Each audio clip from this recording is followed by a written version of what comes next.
This is part 2 of our win totals videos. We did part 1 last week. We covered the AFC East and AFC West. So if you missed that, you can go back a week and find out some teams that we liked over and under. We had some really good bets.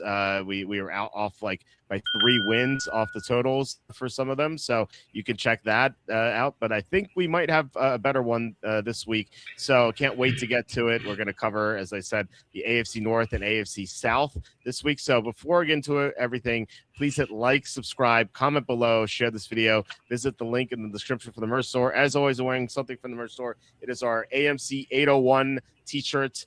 This is financial advice. Do not buy AMC or you will lose money. You can get that shirt as well as everything else at the merch store. We have a 15% off sale right now. You can get these shirts in any color. You can get them in hoodie, women's tank top, infant onesie, and if you're crazy enough, long sleeve t-shirts. We have mugs. We have our famous apron. We have playing cards, mouse pads, baseball caps, baby bibs, even blankets. We have so much here. Like I said, 15% off sale. You can go to Amazon, buy our books. The most recent one is Jerks of the College Years, where I made fun of these wonderful people you can see on the cover here. And my first book was The Safety and a Field Goal, which is a top 5 book about the NFL. Also, please consider super chats and super stickers. That is the best way to support the show. I would say it so often. YouTube ads pay nothing, so if you really want to help us keep going, that is the best way to do it. So any help you guys can give us would be greatly appreciated. But we are joined tonight by Andy Iskoe from thelogicalapproach.com. Andy, how are you on this Wednesday evening? I am doing fine, and I'm still disappointed to see no tank tops or zoot suits on the merch list. Well, you could change the tank top. You could change the tank tops. Zoot suits. We'll have to see about that, and also the thongs that we were requesting. Yeah, we talked about the thongs last week. Yeah, I thought about it 2 or 3 times after we did the show, and I was up all night getting sick. Well, I will admit I did not investigate it. I did not see if there are any thongs available, but I will get on it at some point. Wait until your first 90-degree or 95-degree day. Oh, we had a bunch of them 2 weeks ago. We had like 3 95-degree days in a row. All right, maybe you don't think thongs until it's triple digits. Right. I mean, the 95-degree days here are pretty brutal. And humid. Yeah, with the humidity, yeah, that's the worst part. I'd rather have the 108, 110 in Las Vegas that I get in July than no, the you 95 wouldn't. humidity. No, really, I would, honestly. The humidity is brutal. It's not too bad. Yeah, we have very low humidity. Although our humidity is higher than it has been in the past, gradually. Although our Lake Mead level is down almost at historic low levels, but fortunately, every place in Vegas has a pool, and every place is air conditioned. Yeah, that's definitely true. So, wish we had a pool, maybe another time. So, we'll get into the AFC North and AFC South divisions. I have it on the site here. You can actually go into one of the links on the homepage. It says NFL win total analysis, and I updated the image here. Last week we only had 8 teams here, and now we have 16. So we're going to go with the AFC North and then the AFC South. What do you mean 16 teams? On this chart here, which you can see if you enlarge. What are you talking about? The over and unders for each team at each sports book. Okay. Yeah, the best book for betting a team over and the best book for betting a team under. Okay. Yeah, exactly. So, so you can see it highlighted in orange is the best place to go over or under. So, for example, Papa Smurf is asking to do the Browns first, please. The Browns, the best over spot is FanDuel over 5.5 minus 130. The best under is under 6.5 minus 125 at DraftKings. So, we can. I don't know if you want to do the Browns first. That's the reverse of my lunch hour at school. Remember, like in grade school or high school, and you'd have your lunch hour, and sometimes you'd bring your food, sometimes you'd buy your food, and I always would have the best part of the meal first. Nope. We'll get to hear the rest of the story. Well, hopefully we do. There we go. Should be better. Yeah, I'd always have the best part of the meal first, which would be the dessert, because I didn't want to be stuffed and filled and not have room for the dessert, the best part of the meal. Well, here we're doing it the other way around. The worst part of the meal first. I always eat the worst part first. Like I eat my Get it out of vegetables the first. way. Yeah, yeah. I eat my Yeah. vegetables first so I can enjoy everything else later. That's Vegetables. how What I are was. those? There's like these green things that grow on the ground sometimes, maybe it's orange Oh, sometimes. okay. Yeah. Um, That's yeah, right. That's the it's stuff that you put on sprinklers. Just put sprinklers on top of. yeah, Yeah. yeah, or cheese or something, or ranch Yeah. dressing, or whatever you like. Quacky's in the house. Hey Tom, Andy, but I don't know if you saw Friday's show, but Tom joined us live on Friday's show. I was coming back from my mom's house. I don't remember if I saw part of Thursdays or Fridays. I just remember you were talking about the Jets. Yeah, that was Thursday. That was Thursday. With Yeah, I don't Scott think I had a Mason. chance on Friday. Oh yeah, Friday I was tied up with a whole bunch of stuff. That's right. Okay, yeah, I yeah. So actually had a life on Friday night. so I came home from my mom's house with my daughter. I was getting her out of her car seat, and I hear someone go, "Hey, what's going on?" And I'm like, "Who's talking to me?" I look up, and Tom is standing right there. And so Oh, as a surprise visit, we did our first ever live where is he in Florida based? Florida. Yeah, he used to be around here, but Right. yeah, That's where you know. Do you know him from Florida or you know him from your area in Philly? I know him from Penn State. Penn We State. live we live right Yeah. next door to each other. Oh, okay. Yeah, so So he those are was fun out. here. Was he? Did he come up just to see you, or No, he had visit family up here? I guess. well, he had some other business up here, so Oh, he surprised me. I was like, hey, and we were supposed to do a show that night, and we did a live show. We were like both right oh, in front of the camera. I didn't know how it would work, but it actually worked pretty well. good Um, feedback. uh, well, yeah, I mean, no negative feedback, but I'm just saying in terms of like being able to both be on the camera at the same time and Oh, use the okay. same microphone. I was like, oh, how's this going to work? But it ended up working well. When's the next in studio show? I mean, Quacky, you can you're free to come here anytime. So that'll be the next time whenever you're up here, unless Kenny visits. Kenny is Maybe also have from here. him visit you when you're out here in Vegas, and the two of you can do it from Stadium Swim. That would be cool. Yeah, I don't know. I mean, if I don't know if Quacky is still planning on going to Vegas when I'm out there, so that would be awesome. Evan says live shows are the way to go.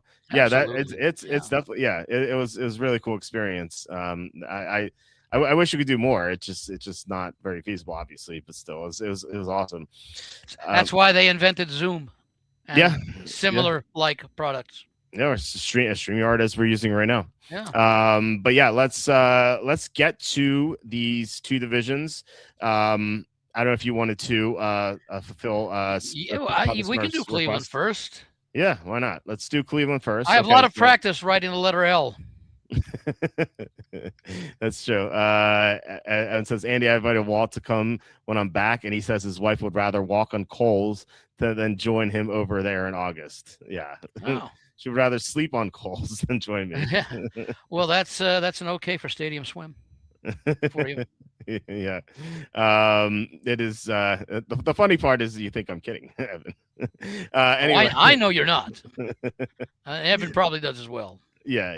All right. So anyway, let's get to these divisions. Let's do the Browns first. We're gonna say I still have Arizona here. I don't know why I have Arizona here because we didn't talk about them. I'm gonna pull up the Cleveland Browns. Actually, I think Tom and I talked about the Cardinals. Okay, so I'm gonna enlarge this here, and it's going to go game by game. And so, like last week, if you Now guys you said you have the because I have it also. I think Browns over under is 6.5, and I have it heavily juiced towards the under. Yeah, it's like I said, I'll pull it up one more time. It is the over is 5.5 minus 130, and the You have under 5.5. Okay. Yeah. I have one that's a few weeks older, so maybe that's why I have 6.5 with a huge under. The next move would be move from 6.5 to 6 to 5.5. 6.5 does seem a little bit high anyway, but 5.5 is more interesting. Yeah, 5.5. Yeah, 5.5 minus 130 at FanDuel. So, as always, I say shop around. It's always important. Did you hear Monken? What was Monken? Did you hear Monken's quote the other day? No, what he About said? throwing all the interceptions or something during workouts or something. No, It what was do a you say? No, what do you say? it was a disparaging remark of sometimes that he couldn't believe how much work they need to get done. How do you throw 7 interceptions, out of 15 passes or something when we're not even in pads yet or something along those lines. Did he say which quarterback that was? Were all of them or? It may have been all of them. I sort of only caught the tail end of it. I didn't see a repeat of it, but you could see the disgusted look on his face and in his voice. You could hear it.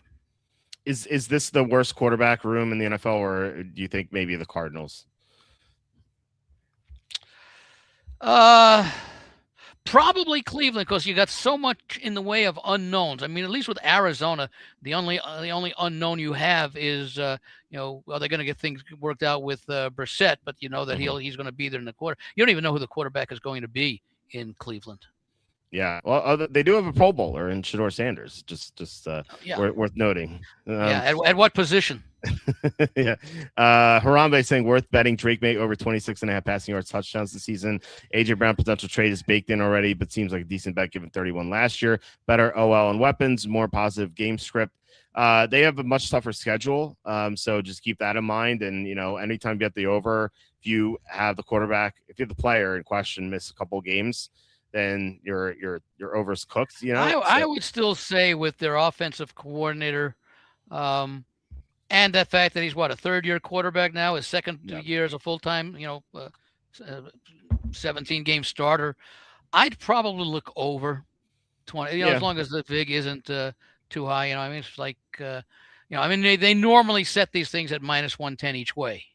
Right. Okay, and then adjust the vig for a little bit, and then maybe if it's too much one-sided. But you'd have to think, as good of a season as they had last year, they may still be. I'm not going to say that they're, and it does. The 26.5 doesn't necessarily mean the team's going to go, 12-5, 13-4, something like that. Just means that the offense is going to have a good year. And what's your evaluation of the offensive line this year versus last? It can't be any worse than we saw in the playoffs. Yeah, and Will Campbell will be healthier. He was very injured in the playoffs. So, I think if I had to choose it, I would go over, but it's not something I'm willing to bet. Like I said, any injury just sabotages this bet for you. That's true with almost any futures bet involving an individual athlete. Yeah, I mean, there's always that risk. Now, quarterbacks, running backs may have a higher percentage of likelihood of being injured and missing time, but you have the same thing for guys getting the number of sacks, on the defensive line, or interceptions for defensive players, which is always a random thing, I think, as far as that, because the numbers are generally fairly low that you're dealing with, which indicates how difficult it is, maybe to a certain extent how random it is. Although I guess if someone did a study of, hey, it's the same guy amongst the top 2 or 3 in interceptions every year, that's a little bit different. I don't know if that's the case or not, but with quarterbacks, 26.5 is it's pretty that's high. it's about 1.5 per game. Yeah, it's fairly high. 17 plus 8.5 is 25.5. That's exactly 1.5. Yeah, and also remember that he had 31 last year, and they get to play the Jets twice and the Dolphins twice. Yeah, although Jets defense isn't as bad as it used to be, or it wasn't as bad as it was last year. I mean, it seems like a high the thing number, is when you play the Jets, unless you fumble the ball, you're not going to lose any possessions. Because they don't intercept the ball. That may be the most amazing statistic of the past 25 years. It's incredible. It really is. Maybe longer. Yeah. Especially from a defensive coach. Right. Yeah. Allegedly. Thanks for the insight. I was just thinking they will be losing slightly more and throwing more. Yeah. I think that's more for yardage though. But yeah, that did pop in my head too. Injury risk is there since he scrambles a bit. Yeah. And also when he scrambles, he could also run for a bunch of touchdowns, and that would ruin your bet. What I was going to say was he scored 31 passing touchdowns and he almost won MVP. And I wouldn't expect him to. How many interceptions did he have last year with the 31? I don't know. I'm just looking up right now. He had 14. He had 8 last year. That's a bit better than I thought. Which generally means, man, maybe they showed films of Brady, and makes decisions. Mm-hmm. Yeah. Well, teams will be more prepared for him this year. Yeah. But he has the talent to overcome it and the coaching. Well, that's what I was going to say. He also has another year of experience now, and I mean, he knew last year that he was the leader of the team. Yeah, they did. They did play a tougher schedule, but that still means individual possessions aren't always going to end up with 3-and-outs and things like that. So Yeah. they're and they you like Vrabel as a coach? Yeah, Vrabel's great. So I'm sure that he'll be prepared as far as recognizing. These coaches, they spend the off season spending a lot of time looking at the tendencies, especially of the younger players in their career. And so I'm sure that the New England coaching staff has learned about, has a real good eye during the off season of what May needs to improve on and where he excels and perhaps where he can exploit defenses. Yeah, no NFC South on the schedule this year, though, for the Patriots. So, worth noting, as I've noted many times. In fact, before we do these, as we introduce them, it's a good idea to mention. We're going to go down each game, but just at the very beginning of half the schedule, the 8 games, 4 against, what full division does each team in the division play? Like the AFC East. I think we did that last week rather. Yeah, we did the AFC East and West last week. Yeah. So, as far as the AFC North, we could tell that they play they're going to be playing the NFC South this year. Also, they will be playing the AFC. They'll be playing the AFC AFC South. So both South divisions. South and South. Yeah, South and South. And those figure to be. Six easy games. It should be 6 easy games. Ish. What you mean? No. I mean, it'd be 8 games against those. Yeah. Well, 8 games for each team, 4 and 4. Yeah. So 6. They all have in common. Yeah. So 6 softer games for each team. You have the 4 in the NFC South, and you have the Titans and perhaps the Colts. Oh, okay. Yeah. No, I was talking about the 4 teams that each team plays. Mm-hmm. The four division teams within a division that each team plays. Then they play one team from the 2 other divisions. I'm not interested in those right off the top, and nor the game 17, which is the extra interconference game. In other words, all 4 teams you said play the AFC South and the NFC South. Yeah. From the AFC North. Yeah. Yeah. Those are the 8 games that I can determine that I would think. Certainly in the case of the NFC, you would think top to bottom, the NFC South is the weakest of the 4 NFC divisions. Yeah. Top to bottom. Based on last year, as far as, coming forward and, unless there's any significant changes that are going to vastly, change what we expect. Things always look a certain way before the season starts, before we're really getting into, okay, these teams are better, these teams are worse. We can go in what we think, which teams are going to be better and worse, but we won't know really till the season gets underway. We know there are going to be teams that are going to surprise both good and bad. We just don't know who they are. We know that they're out there. So I would say that in the NFC, the weakest division is the NFC South. Mm-hmm. Okay. And in the AFC, I guess I would have to say, to me, it's a toss-up between the AFC South. I'm going to say the AFC East. And the reason I say that is you got, I could almost, I'm going to say the AFC West is the strongest because I think you've got 3 good teams in the Chiefs, Chargers, and Broncos. And then you got the Raiders, who might be the worst team, but that could be a 5 or 6 win team at the bottom. It's like going to the NFC where, you figure the NFC West is the strongest team, even though they may have the weakest team in the conference in Arizona. Yeah. Well, Arizona's going to play 6 games, perhaps 6 losses against San Francisco, the Rams, and Seattle. When you take a look in the AFC, and when I take a look at the South, I got the West as the best division right now. Okay. Well, when you look at the East, the North, and the South, well, the East, you have 2 really good teams in Buffalo and New England, and then the Jets and Miami, where there's probably a nice gap between Buffalo, New England, and then a gap, and then Jets, Miami. In the NFC North, NFC North, I'm sorry, AFC North and AFC South are somewhat similar. AFC South, I'll say you've got Houston and Jacksonville up on the top, a bit of a gap to Indianapolis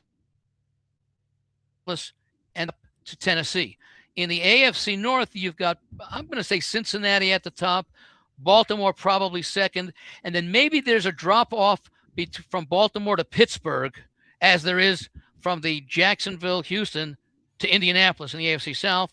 And then it's a question, maybe the bigger gap is between Indianapolis and Tennessee is a greater gap than the gap between, let's say, Pittsburgh, who I have as number 3 in the North, and number 4, Cleveland. Yeah, I think all the divisions in the AFC are so similar. I think the West. I think the West is different because I think we saw it last year, and I think we can see it again this year. I could see 2 wild cards coming from the AFC West. Yeah, it really depends on how you evaluate the Chiefs. Mahomes may not be healthy. That defense was awful last year. Let's see what Spagnuolo Well, I does. think the defense should be fine with Spagnuolo, and I have to believe that Mahomes is going to be. I will say again, not knowing injuries, but as far as his preparedness. Well, I'll say readiness more than preparedness. He'll be prepared. Whether he's ready or not, we don't know. I say he starts at least 14 or 15 games. Well, maybe, but we don't know if he's 100%. Also, the defense. I did my season preview on them, and I really don't see the upside with their defense. I know they're well coached, but last year they were awful, and they lost their entire secondary. Like their secondary was the thing keeping them afloat last year, and they're all gone. Every single player from their secondary is gone. So I don't know. It's good. I feel like a transition period. They feel like they have to gel together. I'm pretty down on the Chiefs, and so with that in mind, I think there's 2 strong teams in every division, and then there's 2 weak teams. Although the Patriots could be distracted with Vrabel. What we don't know. We really don't know. I've got to. We kid about it a little bit. I don't know how big of a distraction. These are professionals. Most of these teams can coach themselves. To an extent, but I don't know. We haven't seen anything like this. So, if the Patriots are fine, then I really think they're too strong. Do I think the Patriots are going to be as good as they were last year, record-wise? Probably not. Oh yeah, probably not. Yeah, but I think they're still a playoff team. They had such an easy schedule last year with the NFC South and the other teams. So, I've always wondered when we talk about easy and difficult schedules on the way basis. Remember, you're only playing a 17-game schedule. Okay, that's a very small sample size of all the major sports. That's by far the smallest database that you have. And what is the difference between winning and losing? And if you take a look at the number of games that come down to the final few minutes, and we do it every year. I do it every year, a study. What if all the 3-point or less losses were turned into 3-point? What if the 3-point or less losses were turned into wins, and the 3-point or less wins were turned into losses, and how much of a difference it would be? And in some teams, it makes a significant difference. In other teams, it's very little difference at all. So I've always maintained that overall talent is not as great as a lot of people think between the best team in the league and the worst team in the league. It's how that talent is coached, how it is utilized. It's the strength of management, for example. Because all these guys are great athletes, and they've been that way throughout their career. Now, is there a difference between a Tom Brady and a Brady Cook? Yes, but that's the extreme, okay? But then again, you go to other players on the rosters, and you might situation where a player on the Jets is much better than a player on the Patriots, for example. And you do that up and down the league. So I've always maintained that it's not so much the difference in talent, it's how that talent is utilized. And any difference in talent, and again, it's sort of related to it, but any difference in talent between the best and worst teams is often due to the strength of management, whether they have a good coaching staff, whether they have good scouts, etc. Again, personal acquisition, but not overall talent. Yeah. Patrick asking during the Pat McAfee show a couple of days ago before the draft, he mentioned that a guy with a website was challenging him for the most accurate mock drafts. He was talking about Schrager because Schrager was on. I actually saw, Peter Schrager. Yeah, I saw that clip. A fellow ESPN commentator now. Yeah. Was he referring to you? I think he was referring to our website. I think he was referring to Charlie.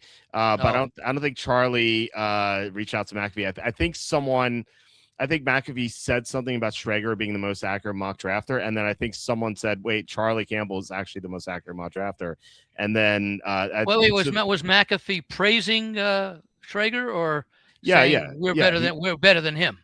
No, that McAfee was better than Schrager. No, McAfee wasn't praising himself. He had Schrager on his show as a guest, and he said Schrager is the most accurate mock drafter. But then he said, "Well, someone challenged the guy with a website." So obviously it wasn't Schrager he was referring to. Yes, he could have been referring to you or somebody else. We don't. I guess they never really identified it. Right. But I mean, Charlie has been the most accurate over the past decade. How do they measure accuracy? Because there's any number of ways.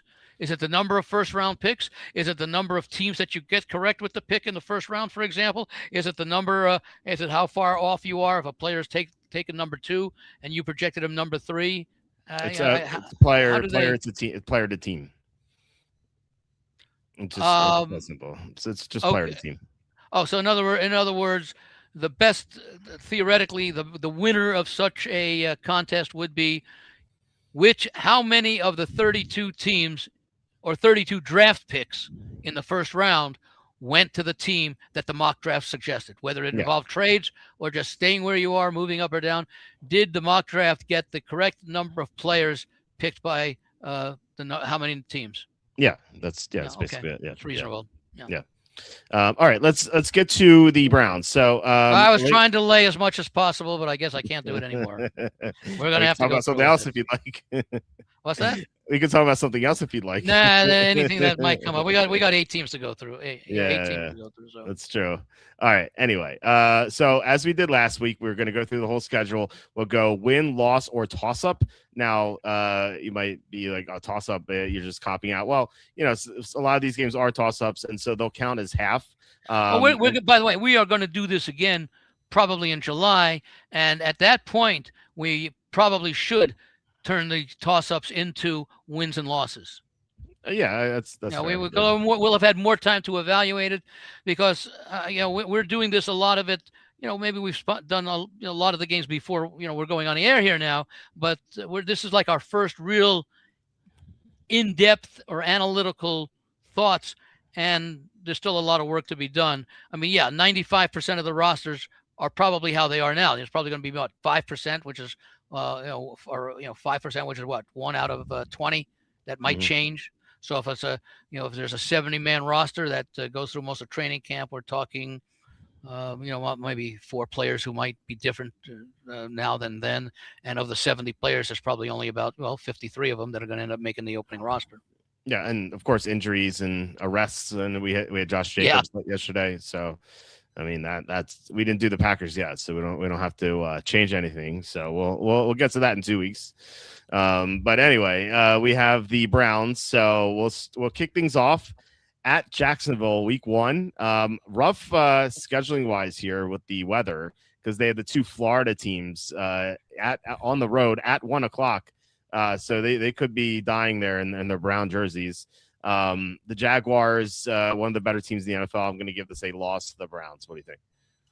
Let me see where I have. Hold on a second here. I got to go back to Cleveland.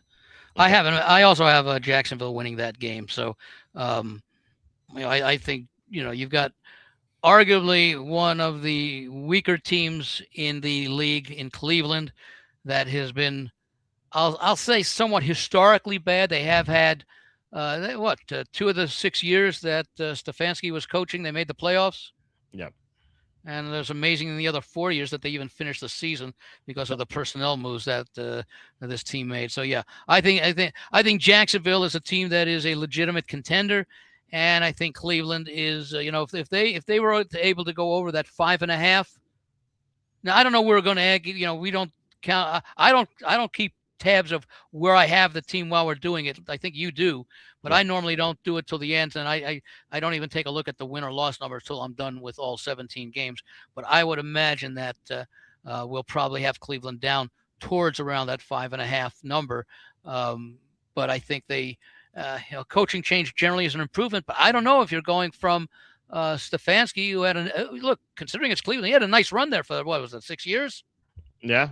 And now they're starting all over again. Yeah, I mean, he butted heads with the ownership.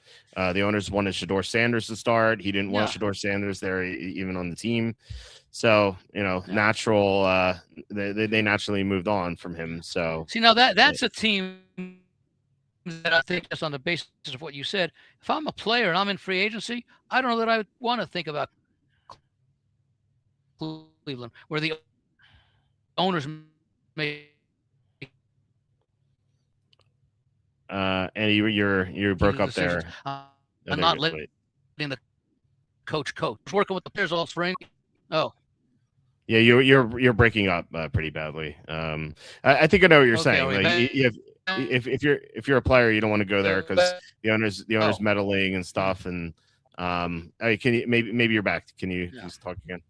As bad a coach as whoever you want to talk about is, he still knows 1,000 times more than the owner about football.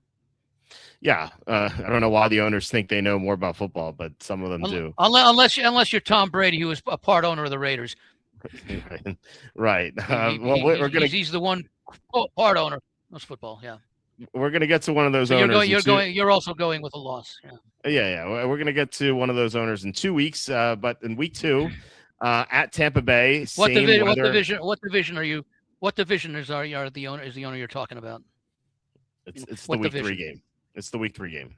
Oh, I thought you were talking about in a couple of weeks on the schedule. I thought you were talking about in our analysis in a couple of weeks. Okay. Oh yeah, no. The Browns schedule in a couple of weeks. Okay. We have week 3 coming up, but week 2 at Tampa, same weather environment. It's gonna be hot and humid in Tampa. Browns are in their brown jerseys. I know there's more to it than that, but I don't know. It's gonna be tough and the Buccaneers are the better team anyway. I'll give Tampa the win. What do you think? Yeah, I'm with you on that one. Playing, and I'm not even going to make a big deal out of the weather factor, because we don't know. It could, it could be hurricane season. It could be, hot and humid. The Jaguars are on the east side of the state. The Buccaneers are in the Gulf part of the state. Might be a little bit more treacherous there. But again, and even though I am not overly optimistic about Tampa Bay this season, they're still a decent football team. In fact, look, that entire division, the NFC South, is relatively mediocre. What were they all last year? I think 8-9 and 6-11.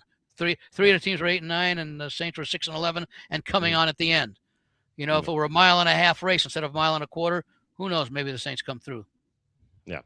But I'm with. I think Tampa Bay wins. And you're opening the season with a second straight road game, and that even early in this. Well, again, sometimes you make a big deal about it, but not, I think, at the start of the season as much.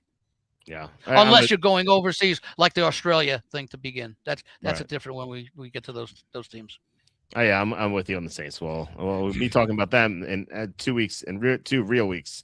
But we get to the meddlesome owner here with the Panthers. The Panthers go into Cleveland. This is a pre-Thursday game, although I don't think it'll affect the Browns because they're coming off 2 losses here. It is their home opener. I don't think this is a win. I'm not going to give them a loss either. I think this is a toss-up. I think the Panthers are better, but not that much better. So toss up for me. What do you think about this week 3 game? I'm actually going to give them a win. It's the first home game under the new coach. They are dropping in class as far as the caliber of opponent that they are facing. I do agree Carolina is a good team, but I think the Bucs and certainly the Jaguars are better than the Panthers. So I think Cleveland had an opportunity to go on the road, generate a little enthusiasm. Maybe they don't win either of those first 2 games. Neither of us expect them to, but maybe they're a little bit more competitive than perhaps we think right now.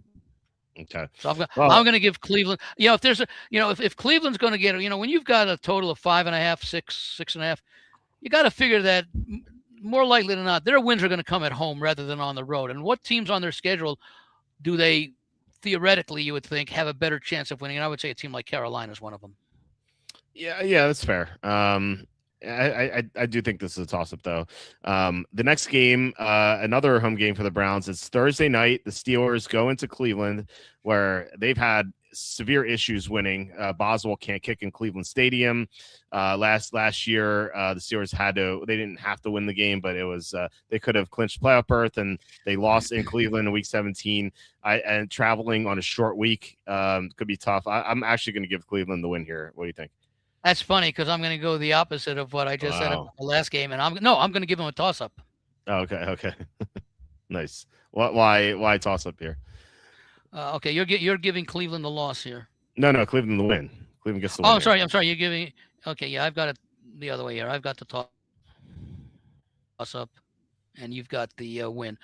Again, you take a look at the first 4 games. I'm not so sure what to expect out of Pittsburgh with Rodgers coming back now, and being they're going on the road to their most bitter rival. Well, some people would say Baltimore, but you can make it. They're all bitter rivals in that division. But I'm just looking at how good the Steelers are going to be. It's a short week once again, so I naturally tend to favor the home team in that situation. We don't know. I expect the Steelers to. I expect the Browns to be 1-2 at that point. You expect them to be 0-2-1, let's say. Okay, that we could both have them at similar records. Playing at home in what arguably would be, and again, you could argue maybe it's Baltimore, and for many years it was because you had the 2 longtime coaches, Tomlin and Harbaugh. They're almost 20 years.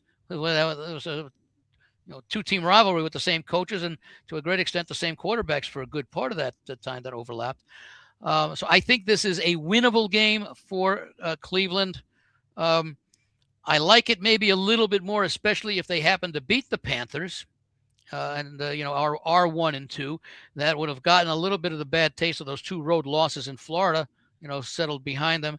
And I think they come out in this game with a good enough effort to catch a Pittsburgh team. Now, both of these teams are in somewhat similar situations because they're both introducing new coaches. Although obviously with McCarthy in Pittsburgh, it's a new team for him, but he's still trying to figure out what he has with the Steelers. And I think the Steelers are vulnerable in this game. Yeah, for sure. They were last year with Tomlin, and I think they're worse now. All right, so they have 9 days off after that. They go at the Jets. I think this is a toss-up. I think the Jets are, as I said earlier, I think they're a little underrated because they made a lot of good additions to their defense. And their offensive line should be pretty good. They have good weapons. Of course, top 10 quarterback. Can't forget that. So I think this is a toss-up. The Browns with the extra rest. The Jets slightly better at home. I think this can go either way. What do you think?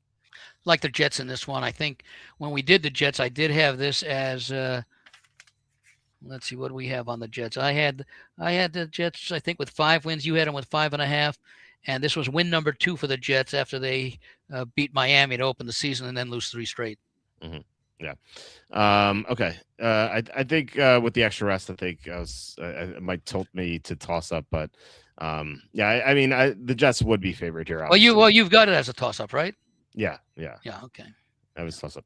All right. So next week, the October 18, the Ravens come into Cleveland. I think this is a little too much here. I think it could be a close game, but I think the Ravens, I think they get the win. So I'm going to mark them down as the win here. What do you think? And I'm going to do the same thing. Okay. You're going to mark Cleveland down with a loss. Yes. Yeah. Okay. Yeah, and I'm going to do the same thing. Let me just make a little note here. It's Baltimore. Okay, so that when we come back, I'll be able to refer when we go to Baltimore when we get back to this game. Okay. Next game, October 25th at Tennessee. I think Tennessee will be a bit better this year. I don't really trust them, though. Still one of the worst teams in the NFL, but it's not like the Browns are that good. I think it's another toss-up for me. This really could go either way. What do you think? Okay, I have this as a loss for Cleveland. I think Tennessee, by this point, it's to week number 7. Mm-hmm. I think we'll see the improvement from this team from last year. Cam Ward showed some good signs last year. I think they build upon it. I like the new coaching staff. Dable coming over as the offensive coordinator, as the 2 former New York coaches are now on the sidelines there with Robert Saleh. So I think Tennessee gets the win here. Okay. November 1st at Pittsburgh. So this is the second of 3 straight road games for the Browns. I had the Steelers losing in Cleveland. I'm going to have Cleveland losing in Pittsburgh. So loss for the Browns here. What do you have? Let me see. This was week 4 against the Steelers. I had that game as a toss-up. I'm going to have it as a loss here in Pittsburgh. And you what? You also have it as a loss? Yes. Yeah, because you had it as a. Did you? I the, think you had Cleveland winning that game, didn't you? Yeah, the Browns winning against the Steelers at home, and then the Browns losing at the Steelers. Right. So this is a toss-up for you, right? No, this is a loss. No, the loss for you. Yeah. This is a loss. Okay. Yeah. Okay. The November 8th at the Saints, third straight road game in the Superdome against an improved Saints team. I have this as a win for the Saints. So loss for the Browns. What do you think? Yeah, I'm with you too. I think the Saints are another team that I'm enthused about this year. Mm-hmm. Okay. November 15th, the Browns host the Texans. This is it's a pretty late bye for the Browns, November 22nd. It's not the latest of the byes, but still, they could be tired by this point and heading into the bye. So this is we're talking about the Texans, right? Heading into the bye. The Browns heading into the bye. So the Browns, yeah. Yeah, the Browns versus the Texans heading into the bye. The Browns could be looking forward to their week off here. Texans, I think, are too strong for this team, and I think they might want revenge on Deshaun Watson if that's worth anything. If he's the quarterback, yeah, right. So Houston gets the win, Browns get the loss. What do you think? No, by the way, has Houston faced Cleveland with Watson playing for Cleveland? He in his first game back from injury or suspension or whichever one it was. Yeah. They played him, and the Browns held on for a while, but the Texans ended up winning and covering. Yeah. So what I'm getting at is I don't think the revenge or whatever is at this point. Number one, probably the entire roster, certainly most of the roster of Houston from that game against the Cleveland Watsons, probably not even around anymore. Certainly the coaching staff and all that is different. So I don't place much into it, but I do agree that the Texans will go into Cleveland and get the win. Yeah. All right. So we get out of the bye. We have 7 more games to go. The Browns host the Raiders on November 29. This could be a cold weather game for Las Vegas. And the Browns having the week off, maybe have some new coaching, some wrinkles for their team.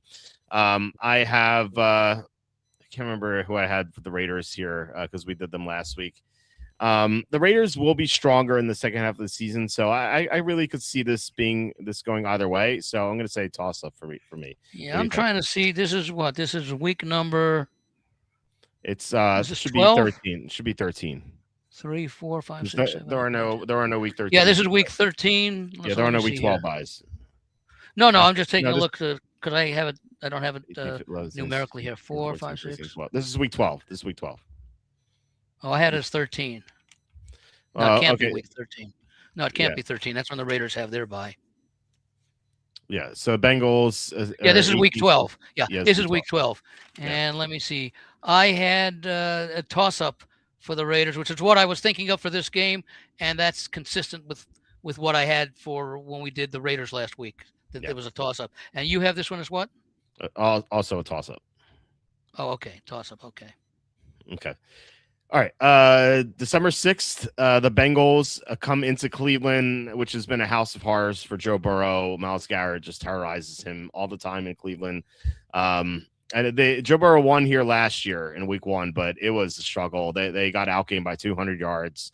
Really, if Jerry that was Jeudy, early in this, was that week 1 last year? This is week 1, yeah. It was like 17-16 or something like that. Yeah, if the Browns missed a late field goal, Jerry Jeudy had a pass go off his hands that was intercepted. It was a mess. The Browns should have won the game. I'm actually going to give the Browns. I'm going to give them a toss up here. They always fight Cincinnati, very tough at home. They get blown out at Cincinnati, but still, I think this is a toss up for me. I'm going to give Cleveland a loss. Maybe they cover the spread because of the past history, but I think Cincinnati. And again, who knows about Burrow, but I got to believe that he's healthy. Because that changes the just like with any quarterback or virtually any quarterback. I don't Mhm. know if it would matter if the Cleveland quarterback, whoever it is, gets injured, because I don't know if there's all that much of a difference between the two guys there. But certainly with a guy like with a team like Cincinnati with Burrow, so I'm giving this a loss to Cleveland, while you're Okay. giving him a toss up. Toss up. Yeah. All right. So Sunday, December 13. I joked about revenge before. This is actually revenge for Kevin Stefanski. Atlanta goes into Cleveland. I think with Stefanski's knowledge of the team, the Browns haven't really changed all that much. I mean, they've everyone back basically. I'm going to give Atlanta the win here. I think the players fight hard for Stefanski to give them the win. So you're giving a lot. So you're giving a loss to Cleveland. I'm giving a loss to Cleveland here for a lot of the same reasons, but I also think that I'm not crazy about the Falcons because they always seem to underachieve compared to the talent on that roster, or maybe the talent isn't as good as a lot of people think. But every year, the Falcons, at least over the last 4 or 5 years, this is the year that Atlanta's going to make its move. Yeah, and the move, unfortunately, is downward. Well, they have a new coach, so maybe that would be the difference. So yeah, well, and again, I like Stefanski as a coach. So I think it's clearly. I think most people would agree, despite the fact that he came from Cleveland, and I mentioned made the playoffs a couple of times with the Browns, that I think most people would agree that Stefanski going to the Falcons is an upgrade. Oh yeah, for sure. Not a fan of Raheem Morris. All right, 4 more games at the Giants, December 20th. I think that the Giants are a better team this year. I'm going to say the Giants win. So loss for the Browns. What do you think? Yeah, I'm going there as well. Okay. December 27 at Baltimore.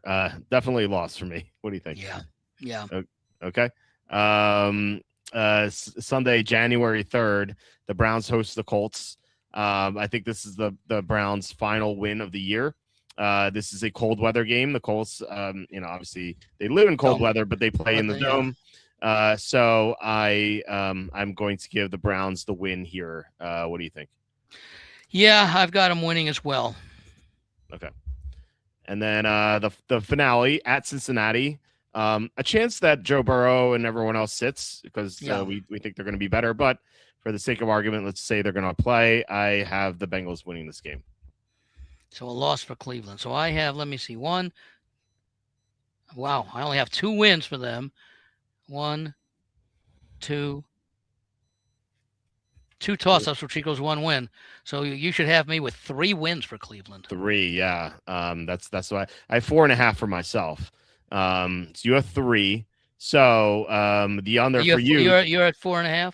I'm at 4.5. So we both like the under. Yeah, we both like the under. But I really like it. Yeah. Yeah, you should have a huge play on this one because you're 3.5 wins off. So even 2.5 wins if we go with 5.5. Right. Yeah, but again, the 6.5 might be 5.5 now at the book I was using. Right now, DraftKings right now has under 6.5 minus 125. So that's worth a big play for me. Yeah. If you feel the same way as Andy, you should be hammering that under. Well, the thing is, and there's still plenty of time to get involved there. The thing here is that I probably had fewer toss-ups, but even if I add, let's say, 2 or 3 more toss-ups where I gave them losses. Okay, that I'm still going to be. Let's say I gave him 3. I turned 3 losses into toss-ups. Right. Well, now I'm still at 4.5. Yeah, exactly. Yeah, it feels like a great play for you there. All right, let's get to the top of this division. We have the Ravens. The best number for them for the over is over 11.5 plus 126. This is the highest number that we've seen so far. Everyone else has been 10.5 or 9.5. Then the under is under 11.5 minus 130. So the over is at Caesars, the under is at FanDuel. So let me. What's the? You said 11 is the number, or 11.5? 11.5 total. Over 11.5 plus 126 at Caesars. That's the over. For the under, 11.5 minus 130 at FanDuel. That is the best number for the under. Okay, so and we were using 5.5 for Cleveland, right? Well, if you like the over, 5.5. No, for the under, we have 6.5. It's 6.5 everywhere except FanDuel. Oh, I thought you said 5.5 earlier. Well, for the over is 5.5. Oh, yeah, but I'm looking at the basic number overall. You're saying there's more 6.5s out there? Yeah. The only 5.5 is at FanDuel. Is that current? Yes, Okay. as of like 3 hours ago. Oh, okay, yeah, okay. Yeah. Okay. So They actually want they actually think the Browns are going to go over their total, or they wouldn't have it at 5.5, at 6.5 rather. I guess so. Or Well, I guess they're taking just like, Cleveland's a lousy team. What I can play under 6.5 here and 5.5 everywhere else. Yeah. So It's worth noting, by the way. Although again, a lot of the people who play at places like FanDuel over favorite. So yeah, worth noting though. They strength the schedule the 29th toughest, so fourth easiest for the Browns, and we have this column when you're here. as bad a team as when you're as bad a team as the Cleveland is, every game is a tough game. Yeah, I know. Just pointing that out. So, but if they're a little bit better than what we think, then they do have easy opponents. NFC South, et cetera. AFC South. One of the things I always like to stress to people is that when you look at some of these games with these bad teams, is like let's say the Jets, the Cardinals, the Browns, whoever you want to throw in there in that group, the Raiders to a certain extent, if you want. The Titans, when you're looking at their schedules, these teams, or at least the organization or whomever is involved with the team, is looking at a game against another bad team, whether it be at home or on the road, is one of the few games they think they can win. Mm-hmm. So as bad as we think Cleveland is, and they're playing another bad team, let's say the Jets, okay? Both teams think that they can win that game, and they probably prepare a little bit more, at least going forward or to start, that this is a game that we can win. So sometimes that's some of the problems I have with the strength of schedule. I've talked about it before, and hopefully next week I'll have those numbers based upon the season win-loss projections rather than last year's records. But I don't pay as much attention overall to the strength of schedule. I look at it when I'm looking at individual matchups. Yeah. I mean, obviously we don't know how these teams are going to be. So yeah, I mean, it's true. Mary Kay spotted hanging out by the showers with her. I actually like Mary. I think Mary Kay is a pretty good Who's reporter. that? Mary Kay Cabot from the Cleveland.com. Oh, I think she's a pretty good reporter. She like based on her draft track record, it's like pretty good. I think she's in the top 10. So I do like her reporting. But anyway, let's get to the Ravens. I know it's a joke about Diane Rossini, but still. All right, Ravens. They have they're the only team so far with 11.5 win total, and they kick things off in Baltimore. In Indianapolis, rather. In Indianapolis, yeah. So the former the two Colts teams here at Indianapolis. Given this Daniel Jones coming off the injury, we don't know how he's going to be. And I read today he expects to be the Week 1 starter. Well, yeah, I mean, what does that mean though? Like it means that you can take a guess that he will or he won't. Yeah, I expect to win my DraftKings lineup this week. I don't know if I will, but I think the Ravens... See, that's it's not that you expect to win. You think you have a chance of winning. You think you have an above average chance of winning. Oh, I'm optimistic. I'm just kidding. Anyway, no, what I'm saying. Yeah, no, I know. But I think the Ravens win this one. What do you think? I'm actually going to have that as a toss-up, given Indianapolis's quick start last year, the new coach in Baltimore, coming over from the Chargers. I am going on the supposition that Jones will start, and again, they did have he played well for him last year. They had a good start, so you're going to show Baltimore with a win. I'm going to make this a toss-up. Okay. All right. So week 2, the Ravens host the Saints. The Ravens have issues week 2 in the past years. They lost to the Raiders a couple of years ago at home. Last year they beat the Browns, but it was a close game for a while. And so I don't know. Maybe they're going to be looking ahead to Dallas. I'm not sure. I don't know if they're going to take the Saints seriously. I think the Saints mean business. I think the Saints could potentially upset Baltimore. I'll still give Baltimore the win because it's a home game for them. But yeah, I think the Ravens win. What do you think? Yeah, I'm going to give the Ravens a win. There's their home opener. They've had a chance for the coaching staff to see how the game plan went on both sides of the football, make some adjustments. I do like this Saints team, but when I take a look at the quarterback comparison, as much as I like Shook, I like Lamar even better. Henry has come out. I think I read the quote he had today that the change in coaching staff and all that is a breath of fresh air, which indicates that probably is the same with Pittsburgh. 18, 19 years with the coach. Of course, Henry didn't play all those years, but he's played long enough that sometimes the coach, the message doesn't go across as strongly as it did the first 2 or 3 times. Yeah, that's for sure. Change of pace with nice talent, and I have to believe that, especially with the Hendrickson thing, that the Baltimore defense is going to be much better last year and more resemble the ones that we're accustomed to seeing out of the Ravens.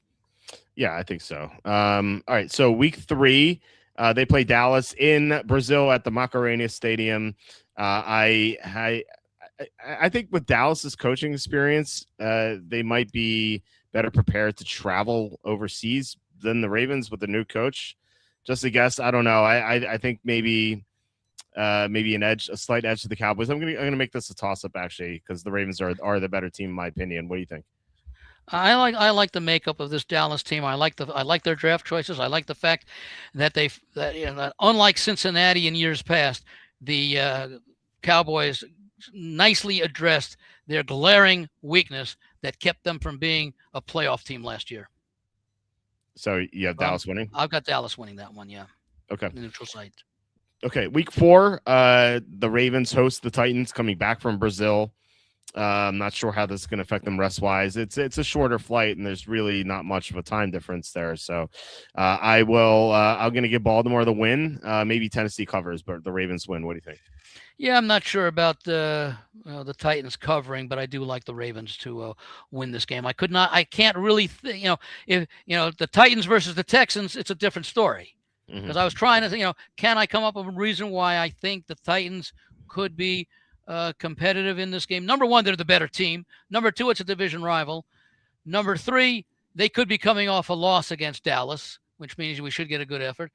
And if they're coming off a win over Dallas, I go back to my first thought that I mentioned. They're the better team. Yeah.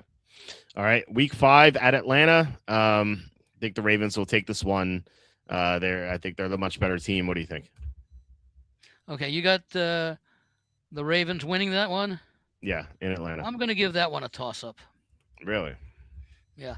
I think Atlanta's going to be an improved team this year. I say it every year.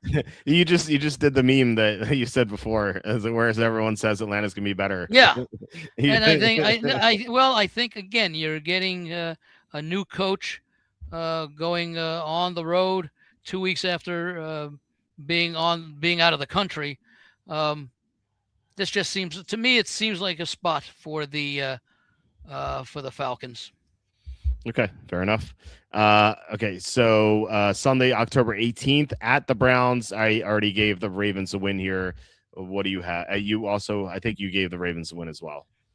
In the first at Cleveland. Let's see. Oh, at Cleveland. I'm trying to see here. Oh, okay. Well, no, I haven't mentioned what I was going to do, but yeah, I'm giving it a win. Okay. All right. So we both have wins in that one, right? Yep. Next game, the Ravens host the Bengals. I think they probably split this series, so I'll give them the win here and then the loss later. What do you have here? I will. Okay, you're going to give them the win? Yeah. I'm going to make this a toss-up. Okay. Are you going to? I think that much of the Bengals this year. Are you going to give both games toss-ups or the other one to Cincinnati? Haven't decided yet. Okay. I'm thinking win. Okay. On the road, but at home against the Bengals. All right. The next game at Buffalo. We mentioned this last week. Buffalo. I'm sorry. I keep forgetting we're doing both. I'm making the game at Baltimore a toss-up, and I'm giving the Bengals the win on the road. In Cincinnati later on in the season. Okay. All right. So I've got a toss-up for the October 25th game. All right. Okay, so Sunday, November 1st at Buffalo. I mentioned this last week. Buffalo's had Baltimore's number. So I will I had Buffalo winning this game. So I'm going to continue with that. Buffalo beating Baltimore. What do you think? Yeah, I'm with you also. Okay. I mean, obviously, I'd love to see a repeat of last year's game. I mean, forget about win lose, but 41-40 was a great Sunday nighter to start the season. But and you know, remember now we're now at mid season, so I think first year coaches doesn't really matter as much at this point of the year. That's fair. But Okay, I still so like Buffalo. 4 days later, Thursday night football, the Jaguars go to Baltimore. So I will have Baltimore winning this game, given that the Jaguars have to travel in short rest. So Baltimore wins this. What do you think? I've got that one as a toss-up. Okay. I like this Jacksonville team. I'm not as enthusiastic about. I'm more enthusiastic about the Ravens than I was 2 weeks ago, but it's more of a tepid enthusiasm. Okay. Monday, November 16th. And again, remember, it's the unusual situation, much like, and we'll talk about it with Pittsburgh. It's a change in culture when you go from a longtime coach to a new coach getting familiar with the players. Now, maybe again at this point of the season, coaching doesn't matter all that much, but you're still going up against one of the better teams. I mean, if you're like me and think Jacksonville is a contender, you're going up against one of the better teams. And when you're one of the better teams, when you're a team that I think is certain to make nothing is certain, but when I think that there's a really strong likelihood that Jacksonville will make the playoffs as either a division winner or as a wild card, but especially as a division winner, if I think, unless it's a very weak division, totally, and I don't think that's the case here with Jacksonville, because I do think Indianapolis is still competitive, and we don't know about Tennessee. But when you're in that team situation where I think that you are a realistic division winner, you're capable of winning at home and on the road, because it means if you're going to win a division, most likely you're going to have between 12 or 13 wins. Yeah, meaning you're going to have to win five road games, let's say. Yeah, that's fair. All right. So with 10 days off, the Ravens host the Chargers on a little rematch there for the coach. Yeah. Monday Night Football. Rematch. Yeah. Minter playing against his former team. Who he knows, of course. Yeah, of course. So I'm gonna have Baltimore winning this game. Baltimore beat the Chargers on Monday night a few years ago. Not that has anything to do with this, but still, it's a big game for Justin Herbert. We'll see how he does. So I will have Baltimore winning. What do you think? I've got this one as a toss-up. I like the Chargers a lot this year. I've liked them the last few years. Ever since when Jim Harbaugh went to the Chargers, I had him making the playoffs the first year. I had him making the playoffs last year, even though we knew about the offensive line injury that started this season. I said he's a good enough coach to make enough adjustments to make him to get him in the playoffs. And obviously, the offensive line issues kept them from advancing in the playoffs. So I think this is another team that the Chargers can win. So I'm going to make it a toss-up rather than right now call for a win. Now, when we do it again, I'll make a decision later. It's going to be kind of interesting, though, after the game when Jim Harbaugh goes across the field to shake hands. Is he going to shake hands with Minter, or is he going to forget that his brother's no longer, he thinks his brother's still the coach, and he puts his arm around him? That'd be a little weird. All right, so Sunday, November 22nd at Carolina. This is short rest on the traveling, and Carolina is going to be better this year with their improved defense. I think the Panthers might get the Ravens here, so I'm going to give Carolina the win. I'm going to give Baltimore the win. I think that as much as I like Carolina, I think that, and again, this could be a flat spot for the Ravens depending upon how they've done. They're coming off of games home to the Bengals, at Buffalo, home to the Jags, home to the Chargers. They're going on the road at Carolina. You know what? As I'm repeating it this way because I said it earlier, I'm going to make this a toss-up. Okay. Because again, we don't know. You're giving Baltimore the win, right? No, I'm giving Carolina the win. Oh, okay. So you're giving Baltimore. Yeah, I'm going to still make it a toss-up because they're still a good team. But will they be playing? They're coming off back-to-back home games against playoff caliber teams. We don't know. Look, is it possible? Unlikely, but not impossible, that they could be coming off of 3 or 4 straight losses, 3 of which were at home. Yeah. Okay, so the final game before their bye, it's the last bye of the year, so the latest possible bye here for the Ravens at Houston. I feel like they could be exhausted at this point, and it's a tough stretch here. I think you have Buffalo, Jacksonville. Oh, actually, the Bengals. Where does Baltimore schedule rank? I have it as the sixth easiest. Sixth easiest. Yeah. Did the schedule maker know what he did with those 5 straight games? Yeah. Well, outside of 6. Outside of this is pretty easy, but yeah. But that's 6-game stretch with 5 easily losable games. That's a third of the season almost. Yeah, it is. So, that's why last year's records again don't seem to have a great deal of impact in there, because there are a lot of teams we know were not as good as they should have been last year because of their injuries and everything. Mm-hmm. Yeah. Okay, at Houston, So this is their game before the bye. Yeah, I'm gonna give Houston the win. Yeah. What do you think? Yeah, me too. I've got Baltimore losing that one. I'm not. I still like Houston as a team, but I think we saw last year the gap between Houston and Jacksonville. Well, Jacksonville sort of came out of nowhere. What were they? 6 wins the year before, or 4 wins the year before? Yeah, it was. They had one of the worst records. So yeah. So they made a nice improvement last year, but again, that was Cohn coming over as coach, had a lot to do with it after success in Tampa Bay with Baker the year before. Yeah. All right. So the Ravens have the bye, and then 5 more games to go. The Ravens host the Buccaneers. Cold weather game for Tampa. I like Baltimore here off the bye. What do you think? I'm trying to think, and I'm trying to think if I can make that a win or a toss-up. I'm going to make it a win because it's off the bye. Okay. If it weren't off the bye and we're just another game, might make it a toss-up, but I'm going to make it a win. Okay. The next game at Pittsburgh, the Ravens typically have issues winning in Pittsburgh. So I know that was against Tomlin. We'll see if it's different with McCarthy. I'm just going to say I think they'll continue to struggle in Pittsburgh, and then I think they'll beat Pittsburgh later. So this is a loss for me in Pittsburgh. What do you think? I'm going to give it a toss-up. Okay. Historically, and we don't know how it's going to be now with, with Tomlin or John Harbaugh on the sidelines. But for so many years, this has always been a very competitive game. Yep, that's for sure. I think the Ravens are the better team on the road, so I think they can win. But I'm going to make this a toss-up. Okay. Week 16, the Ravens host the Browns. I had the Ravens winning this earlier, so win for the Ravens. What do you have? You also have I got Baltimore winning. Yeah. Okay. Week 17, Thursday Night Football at Cincinnati. I said before I had the Ravens winning in Baltimore. I'll have Cincinnati winning in Cincinnati. So win for Cincinnati here on a short week with travel, and I think you have the Bengals winning this one too, right? No. Okay, you have the Bengals winning. What week was the first meeting? It was 1, 2, 3, 4, 5, 6 weeks. 7. Week 7.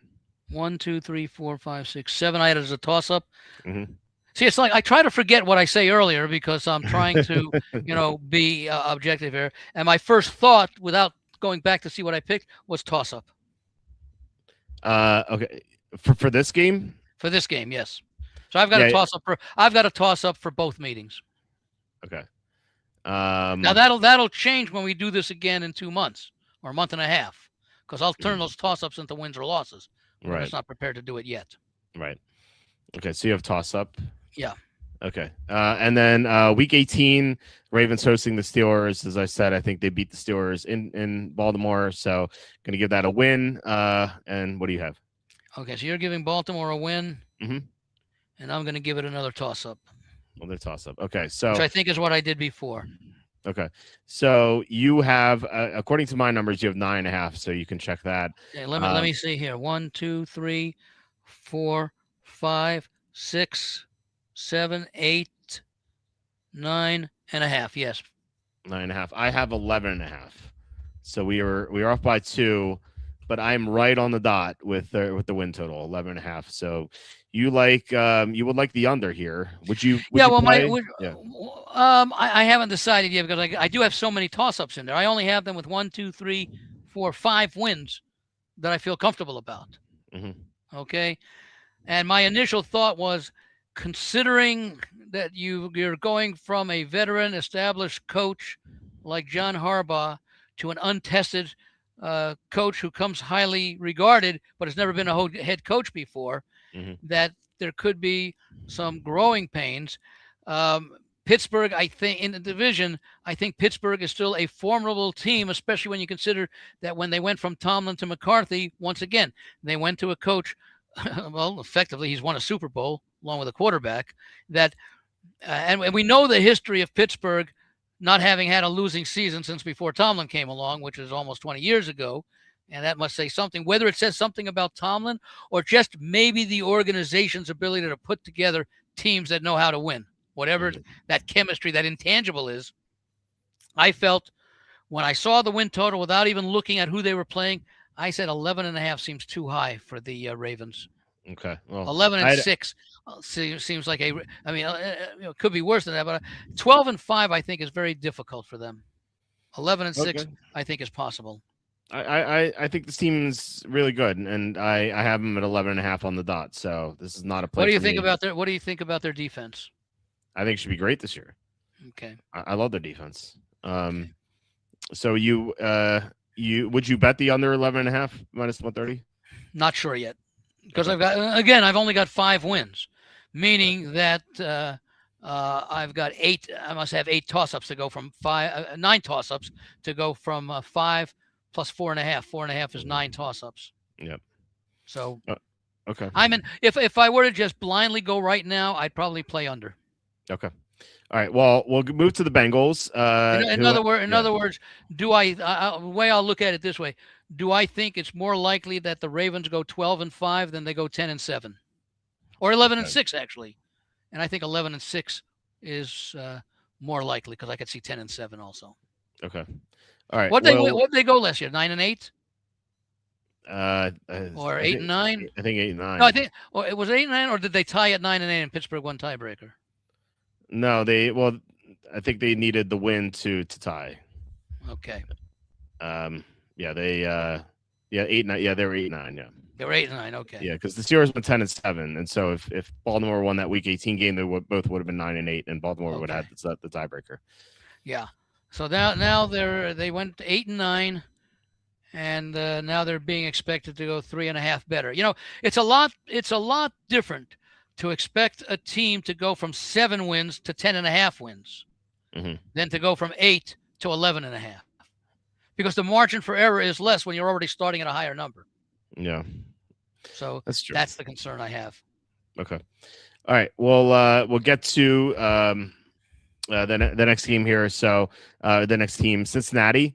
They're over, if you like it, is over 9.5 minus 140 at either FanDuel or Caesars. So you have to pay higher vig than you might want. The under is under 9.5 plus 141 at Bookmaker. So 9.5 across the board for this team.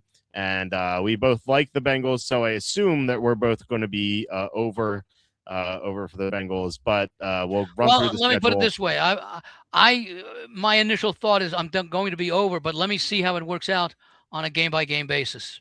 Yeah, let's do it. So Cincinnati, they begin the year hosting the Buccaneers. Now I'll warn you. Hold on just a second here. Oh, okay. I was looking at the. Okay, where are the Bengals? There we go. Okay. Okay. All right. I will warn you, they have a horrible track record in weeks 1 and 2. Until last year. Well, they really lucked into those 2 wins, though. That doesn't matter. They won. They really should have lost. How many games in previous Septembers had they lost that they should have won? I think they should have lost all of them. I don't know. I think there were a couple where they should have won or had late leads and lost them. So. I don't know. They've been really bad in weeks 1 and 2, and getting outgained by the Browns by 200 yards is ridiculous. So, I think despite me saying that, they are a much better team than the Buccaneers. So I'll give it I'll give it a toss up just because it's week 1. I'm going to give them a win. Okay. Week 2 at Houston, I will give this a loss. I actually just did this for Houston I wrote up their season preview earlier today. I had Houston winning this game, off the back of weeks 1 and 2 being bad for the Bengals and Texans having a great defense. So what do you think? I'm going to give it a toss-up. I think they can win that game. Okay, so you have a toss-up there. I have a loss. Okay, so week 3. So they're out of this week 1 and 2 funk here. They're at Pittsburgh. I think they're the much better team than the Steelers. I think they win this game. What do you think? I'm going to give it a toss-up because, again, we don't know what we're going to get out of McCarthy and Rodgers and the rest of that team. And, if Cincinnati's going to struggle, I think it'd be against both the Texans and the Steelers, both of them on the road. But the talent and the resolve and the attitude and all that, and the quarterback suggests that they can win that game. They can win both of those games. So I'm going to call them a toss-up right now.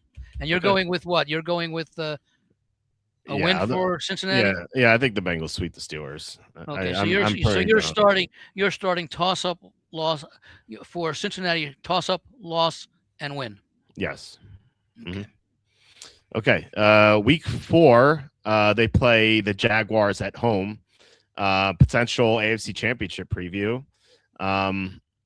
I think it should be a very close game. Last year's game was a toss up, so I'll give this one a toss up as well. That's what I'm doing also. Yeah, again, I think it's a team because I think Cincinnati is a legitimate contender with the offense that they have and with the improvements that they did make this year. The Hendrickson thing is no longer an issue. They got that resolved. They got him replaced. And they did pay some attention or more attention this year or this offseason to defense, which, of course, has been their downfall the last few years, despite all the talent that they have on the other side of the ball. So the organization made a little bit more of a commitment this year to put together a team. And despite the fact that Joe Burrow, once again, thinks it's a great team and they're positioned to win the Super Bowl, which is what you would want your quarterback to say, I think that this may be their best team in the last 4 or 5 years. Yeah, that's for sure. But that still makes it a toss-up. It still makes it a toss-up going up against another team that I think can make a nice run as they did last year in the playoffs. Yeah, absolutely. Yep. Even at home. Okay. Next game at Miami. Easy win for the Bengals. What do you think? Same thing. Okay, so the Bengals had their bye. So they play at Baltimore. I said they'd split these, but given that the Bengals week 6 is the bye? Yeah, week 6 is the okay. bye. So week 7 at Baltimore. I said they'd split these, but given that this is off the bye, maybe I should flip them. But anyway, I'll stick to what I had before. I'll give Baltimore the win here. You had a toss-up, I believe. Did we do that one with the Ravens? Oh, when we did Baltimore. Yeah, let me see. Yeah, I did have a toss up in that. Again, I didn't look back, but yes, I could make it if this were a home game for Baltimore. For Cincinnati, I'd have it as a win, but I'm going to make it a toss up. And you have it as a toss up? Yeah. No, I have you have Baltimore winning. Yeah, okay. Baltimore winning. Yeah. Oh, so this is a loss for Cincinnati. Okay. Yep. Okay. Week 8. Again, home against the Titans. I think the only thing you could say about this is a potential sandwich game in between Baltimore and in other words, maybe they won't cover. Right. The Spain game is after this one. I will still say the Bengals win this game. What do you think? Yeah. Okay. I think Tennessee will be improved, but maybe the second string of Cincinnati would get a test. Yeah. I mean, it's the NFL, so Cincinnati may be saying, "Hey, we got to pack our bags and leave tonight or in a couple of days." So, but I think just on overall talent, whose defense do you prefer, Cincinnati or Tennessee? Cincinnati's. So I never thought I'd say that over another defense, but it's true. Okay, I'd say even if it's a toss-up, when you take a look at offense, it's no contest. Yeah. Bengals added a lot of good defensive pieces this offseason. So yeah. All right. So the Spain game at Atlanta, or quote unquote at Atlanta, in Barnaby Stadium in Madrid, Spain. I think the better team usually wins these international games, and to me, Cincinnati is clearly the better team. So what do you have here? I have the win for the Bengals. Yeah, I've got a win for the Bengals as well. Once again, I think that I think Atlanta's a better team than Tennessee, but I think the overall matchups prefer Cincinnati even on the road versus in the neutral site against Tennessee. So I'm going with Cincinnati beat the Falcons. Okay, next game is a tricky one because the Bengals did not take the bye after their international game, so they come home and play the Steelers on Sunday Night Football. I thought initially I'd have the Bengals sweeping the Steelers, but I'm not sure now. With no bye after the Spain game, I will I'll say toss up here. I think this could go either way. What do you think? What did you have for the game against the Titans? The win. I had a win for the. Oh, okay, yeah. I was looking. No, I had a T down here, but it stood for Tennessee. Mhm. Okay, so you said what now? You're going to have a win here against the Steelers? Toss Oh, up. toss up. Yeah, Yeah. I'm that way as well.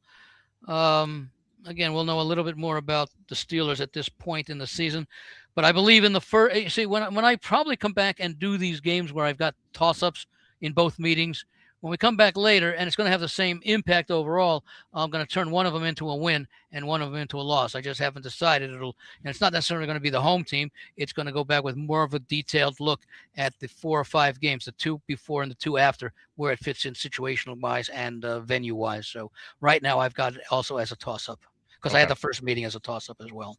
Okay. All right. Monday Night Football, November 23rd at Washington. Very tough to say what the Redskins will be because we don't know if Daniels will stay healthy. But I do think Cincinnati's better, so I'll give Cincinnati. Could be a nice over. Like yeah. The last time they played. Yeah, I'll give Cincinnati the win in Washington. What do you think? I'm going to give them the win as well. Okay. I think they are the better team with a higher ceiling than Washington. Yeah, I agree with that. All right, 6 days later, short rest. They host the Saints, so important that's a home game on short rest. The Saints are we both like the Saints, but I think we'd both agree that the Bengals are the better team here. So I'm going to give the Saints the win. What do you think? I'm going to make it a toss-up. I think the Saints at this point of the season could be a serious team. They might by this time in the season be clearly the best team in the NFC South. Okay. All right. Sunday, December 6th at Cleveland. I had this as a toss-up earlier because Joe Burrow tends to really struggle in Cleveland. Yeah. I think you had a win here, right? When did they play Cleveland? It's the first matchup. Yeah, I had Cleveland as a loss in this week. Yeah, so I'm going to give Cincinnati with a win, and you're going to have what now? Toss up. Okay. All right. Sunday, December 13. The Bengals host the Chiefs. We did this last week, and I had the Bengals winning this one. I really don't like the Chiefs' defense. What do you think about this game? Let me go back and see what I had last week. What week was this? This is 14. Okay, yeah, I also had Kansas City losing in this game, so I'm going to go with the Bengals. We don't know this. I like Kansas City, but they're not the same team they've been in the past, and it's kind of like Buffalo. Cincinnati will win the regular season, although they did beat them, I think, in postseason a few years ago.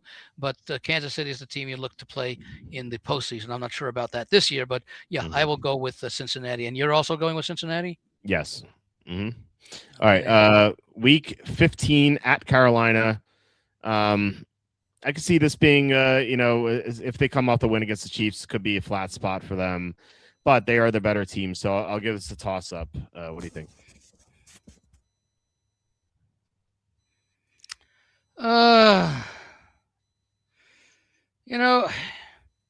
If there's an upset on their schedule, I could see this being it. I'm going to give Cincinnati a loss in this spot. Okay. You're going to make it a toss up? Yeah. Yeah, because I could see this being a spot coming off of a win against the Chiefs. Even though you're not beating the Chiefs, you're beating, Kansas City. Yeah, right. It's not now we don't know. I mean, look, Kansas City could be the same team we've seen, for all the years prior to last year, and they could be 11-3 at this time or whatever it would be. Yeah, that's true. I don't think so, but it could be. So it's still a big win for Cincinnati. And again, this is a non-conference game. They might be in a position, I don't know, that they could have a playoff spot, if not the division title already wrapped up. Yeah. Meaning that, they're going to obviously go out there and try and win, but Carolina might be in a position because I think Carolina, I haven't done it all yet, but my initial thought is I have Carolina's second best team in the South. Yeah, I think I agree with that. All right, week 16 at Indianapolis. This is might be a look ahead to Thursday night against Baltimore. But this is a road game, and I think the Colts are a team that fades every year. And Jones just might aggravate the injury, or he might not be there by that time. Yeah, I think the Bengals win this game. I'm not high on the Colts. Yeah, I thought about making this one a toss-up, but the more that I think about it, they could be coming off that loss at Carolina, after Chiefs, and at the Panthers, and now at the Colts. Looking forward to perhaps, again, they may not have the division clinched or the playoff spot clinched because it's only week 18, 17, week 14, or week 15 rather with the Colts. But I'm going to give Cincinnati the win. Yeah. So this week it's week 15. It's week 16. Week 16. Yeah. No, that's right. That's right. Yeah, because they play 4 days later. I was thinking that most teams play on the 3rd of January, and I'm looking at December 31st. So yeah, this is week 16. Yeah. All right. New Year's Eve. I don't know why we have a New Year's Eve game, but Thursday, December 31st, week 17, the Bengals host the Ravens. I said earlier that I would have the Bengals winning this game, and I think you had a toss up here, if I believe. Let me see here. Bucks 1, 2, 3, 4, 5, 6, 7. That's right. Yeah, I had it a toss up the week after the bye because it was at Baltimore. Mm-hmm. And I think I did say that I would have. You know what? I'm going to give it a toss up again. I'll decide later which one I think they're going to win. Okay. You're gonna have Cincinnati winning? Yeah. Okay, let me put that in there. Okay. And you have a toss up. So. Yeah, I have a toss up. You have a win. Okay. And week 18, I had the Bengals winning this one, and I think you did as well. What did we have at? When did they play in week 1, 2, 3, 4, 5, 6, 13. 7, week 13. Wait, 76, 50, 13.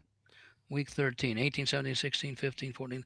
I had them winning that first one, and I'm going to have them winning this one. Okay. All right. So. And you have what? Win? Yeah, I have a win. Yeah. So if my math is correct, we both have 12.5. 1, 2, 3, 4, 5, 6, 7, 8, 9, 10, 11, 12.5 for me, and 12.5 for you. Yep. So that's and the total is 9.5. That's a definite over. Definite over. The VIG sucks at -140, but maybe for a reason. Maybe it's that high for a reason. So, well, if it goes up to 10, I'll still play them over, and maybe the 10 would be -110 or one. Yeah, probably. What'd you say? It's -140.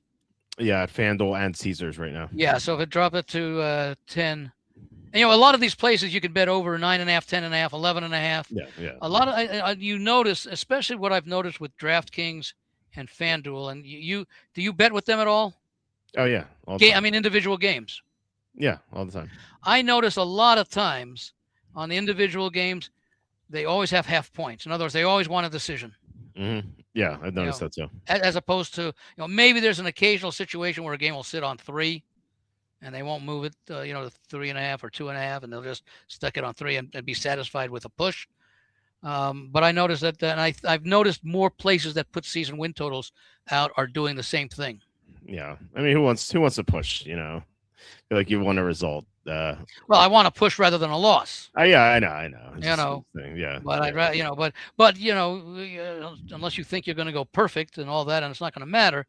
And I want a decision on all these games. Yeah, but if I don't have a decision, I'd rather.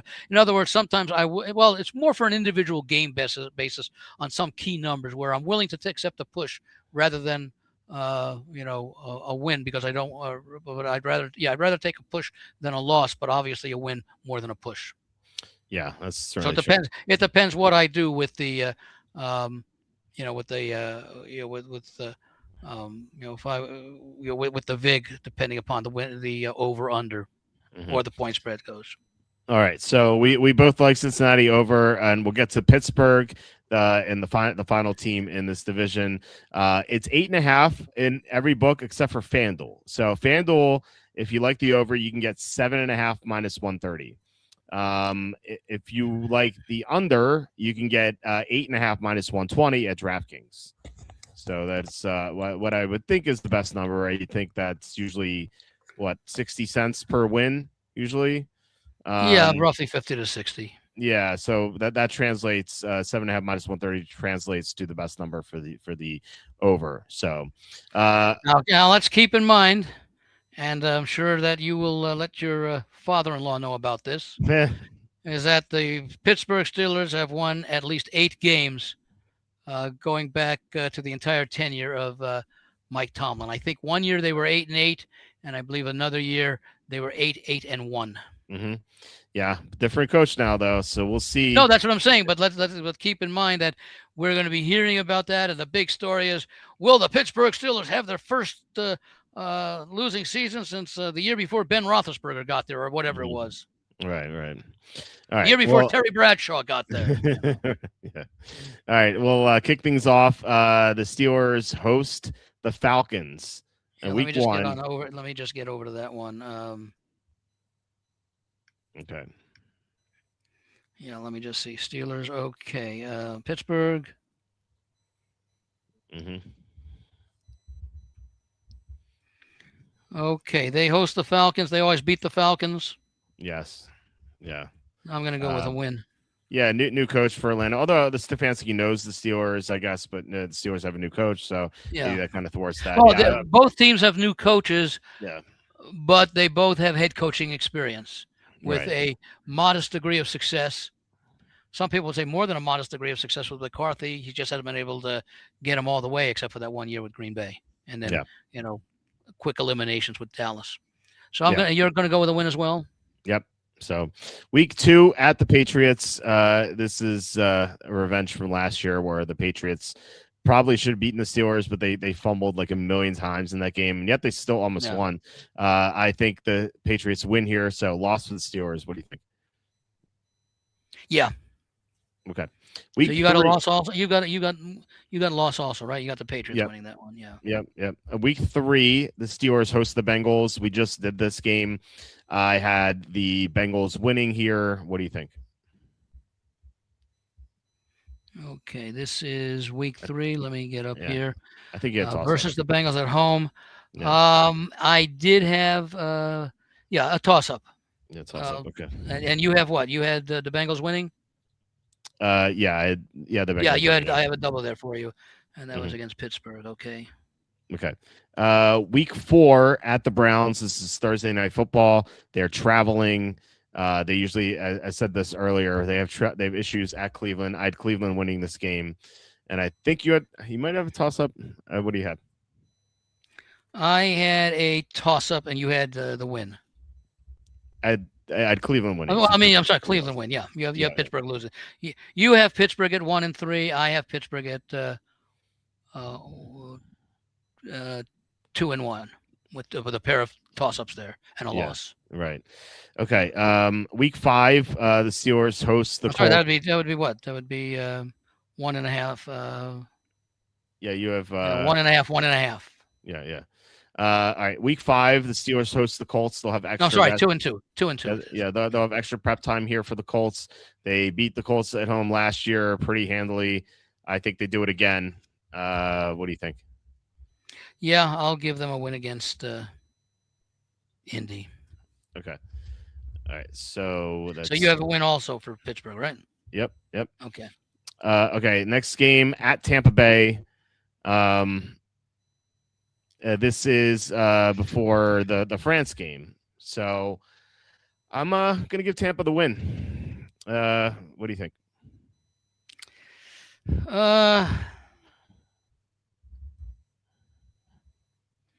Let me think about this. It's going to be in Tampa in mid-October, so the weather shouldn't be bad. Early game. I'm going to give it a toss-up. Okay. All right, and we get to the French game. And you're giving Pittsburgh what on this one? Loss. You're giving them a loss at Tampa. Okay. Yeah. All right. We have the France game. So exciting. That Stade de France in against the Saints. I think the Saints are the better team. I think the team that travels, or the team that is better, usually wins overseas. Now, it doesn't always happen, but usually they have the edge. It's always tough to say, but I don't know. And maybe the Saints will have extra juice because they the French background with the team, whatever. So I don't know. I have the Saints winning this game. What do you think? I also have the Saints winning this one. I do Okay. think they're the better team. You like their defense, Saints? I think they have a solid defense, not great. Think they can give Aaron Rodgers some fits? Yeah, I think That's so. what I thought. Yeah. Yep. Okay. And then Sunday, November 1st, the Steelers did not opt to take the bye after the France game for some reason. They come back and play Cleveland. That's a good thing for an old quarterback who could probably Yeah. use a little extra rest after traveling. Yeah. And by the way, Aaron Rodgers All has those really months. struggled overseas in his Yeah. past few games. So it's something else to consider. So I had so I have to kind of redo this. I had the Browns losing to the Steelers in this game, but I did not know that this is coming off the travel game. So I'm actually going to bump up Cleveland to 5.5, which is the number actually.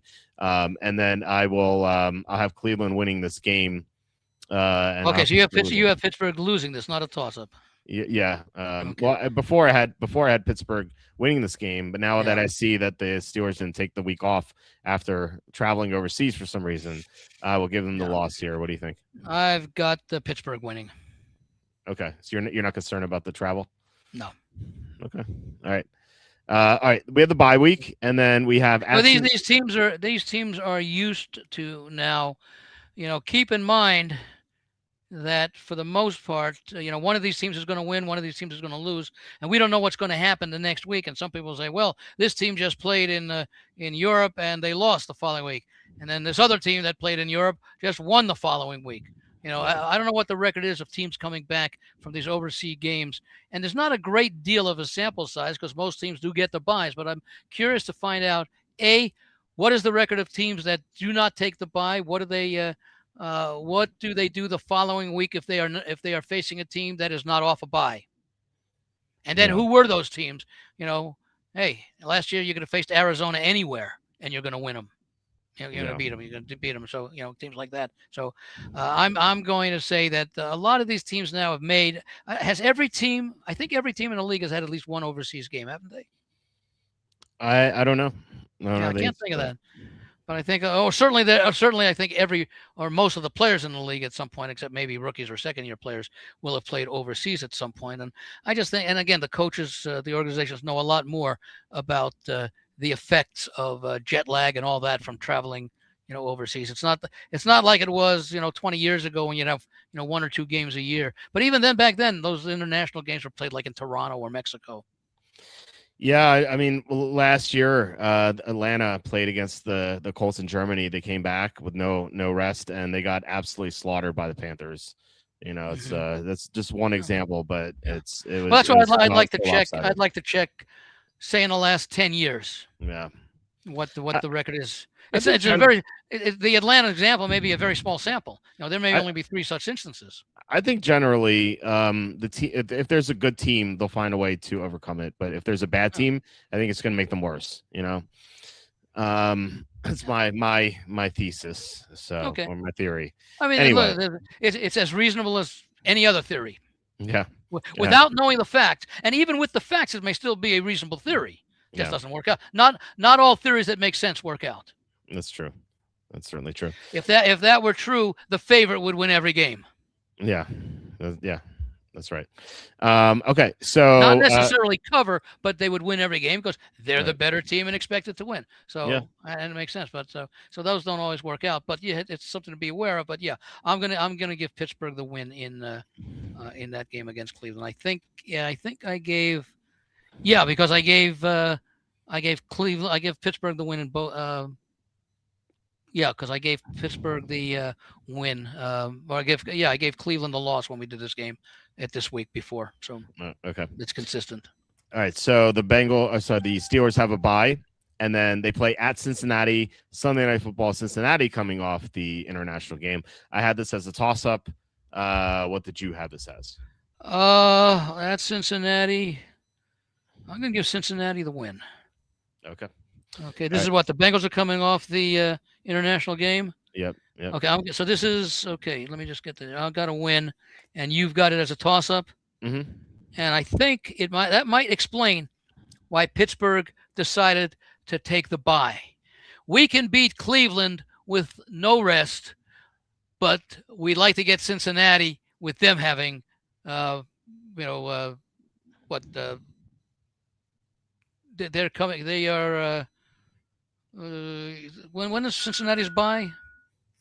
Cincinnati's bye was earlier. Okay, yeah, it's a week 5 or something. Yeah, we can beat Cleveland with no rest, but we want to have rest before we play Cincinnati, especially on the road. No, I think that might be the reason. Just tells me they're going to be overconfident against Cleveland. They'll probably lose. Anyway, we have the Sunday, November 22nd game at the Eagles. The Steelers-Eagles games usually go to the host, and the Eagles are the better team anyway. So the Eagles win this game. What do you think? Yeah, I got the Eagles winning. Okay, Black Friday. The Steelers host the Broncos. I really don't like either team. I know your love for Denver does not exist. No, it doesn't. I believe I gave this a toss up when we did this last week. So I'll give this. Let me see. Let me see if I can find what I did on this one. What week is this? This is week 12, I believe. Yeah, 12. Yeah. I don't even have what we did. No, let me see what I had Denver last week. Okay. Week 12. Yeah. 1, 2, 3, 4, 5, 6, 7, 8, 9, 10, 11, 12. Okay. I actually had, I think we both had Denver winning this game. Oh, we did? Okay. Yeah. Let me see here. This is at Pittsburgh. I've got to go back and check my consistencies here because right now, as I'm looking at it today, I'm looking at this as a toss-up. Yeah, I'll say toss-up as well. So we'll adjust. Yeah. Only, and again, that's why we go through these things different times, because now I'm taking a look a little bit more at my enthusiasm for both of these teams.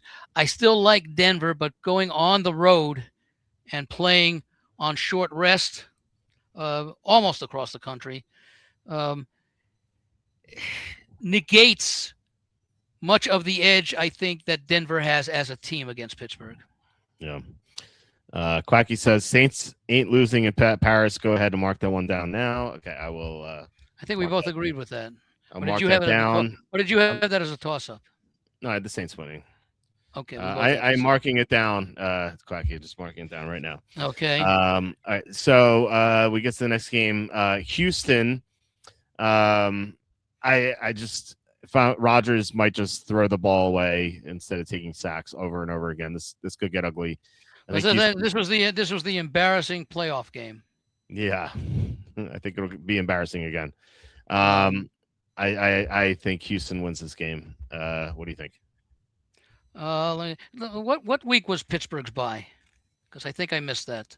November 8th. So that was 2, 3, 4, 5, 6, 7, 8. I just miscounted. 4, 5, 6, 7, 8, 9. Week 9, 1, 2, 3, 4, 5, 6, 7, 8, 9. Okay, yeah. So I've got to put everything down a little bit. Because I forgot to put the bye in there. So, okay. So you had week 9 was the bye. So you had Pittsburgh a toss-up, a loss, and a toss-up following those 3 games, following that bye week, right? Toss-up, loss, toss-up, yeah.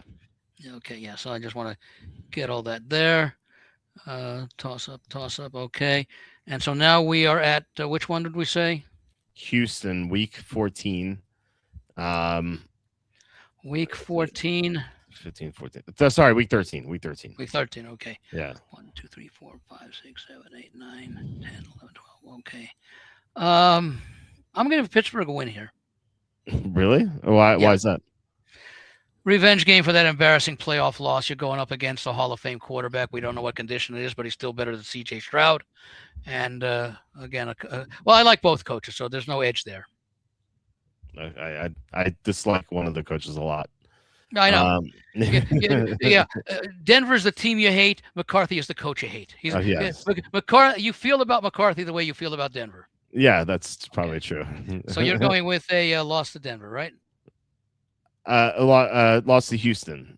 I'm sorry, lost to Houston. Yeah. Yeah. If they were playing Denver, you'd go with. Well, when they did play Denver, I think you went with Pittsburgh. I went toss up. Oh, toss up. Okay. Yeah. So you have Pittsburgh losing. I have Pittsburgh winning the game against Houston. Okay. Yeah. I just don't see how Rodgers is gonna survive this one. Just like he's gonna throw the ball into the ground. He's just gonna throw the ball into the ground rather than take sacks. We've seen this over and over again from him. Well, we'll see what he does with McCarthy there. They may have a few things that people aren't aware of yet. Maybe. All right. And week 14 at Jacksonville. This is a loss for sure. Yeah, I'm with you on that. Okay. Week 15 against Baltimore. I actually had this as a win for the Steelers. And what'd you have? It's a typical. I think let me see here. This is yeah, that's what I thought. Okay, yeah, I'm gonna have a toss up again. Okay. Yeah, that's right. You had Baltimore losing this game, so you have a win. Yeah. You have a win for Pittsburgh. Yeah. Yeah. All right. Week 16, home against the Panthers. If the Steelers are out of it, which is what I have, according to my records here, this could be quitting time, especially if they beat the Ravens. This could be Allard getting his first start. Yeah, I really could. If they beat the Ravens, they will lose to the Panthers. So I have the Panthers winning this game. What do you think? I'm still going to call it a toss-up. Okay. All right. At Tennessee. You have Pittsburgh winning? No, I have Carolina winning. You have Carolina winning. Mm-hmm. Okay. At Tennessee, again, are they even trying at this point? They've the quarterback heading into retirement, head coach probably heading into his second retirement. I don't see Pittsburgh trying really hard here. I think Tennessee wins. I'm with you on that one. I think this is a game that because I think Tennessee, and what may not be reflected in their record, and we'll talk about that shortly. And I don't remember where I had them, but I could see Tennessee being improved over last season, and I could see them playing hard at the end of this season. Yeah, I think that's right. And then week 18 at Baltimore, I had Baltimore winning this game, so it's a loss. What'd you have? I had a toss up again because it's it's Pittsburgh Ravens. Okay.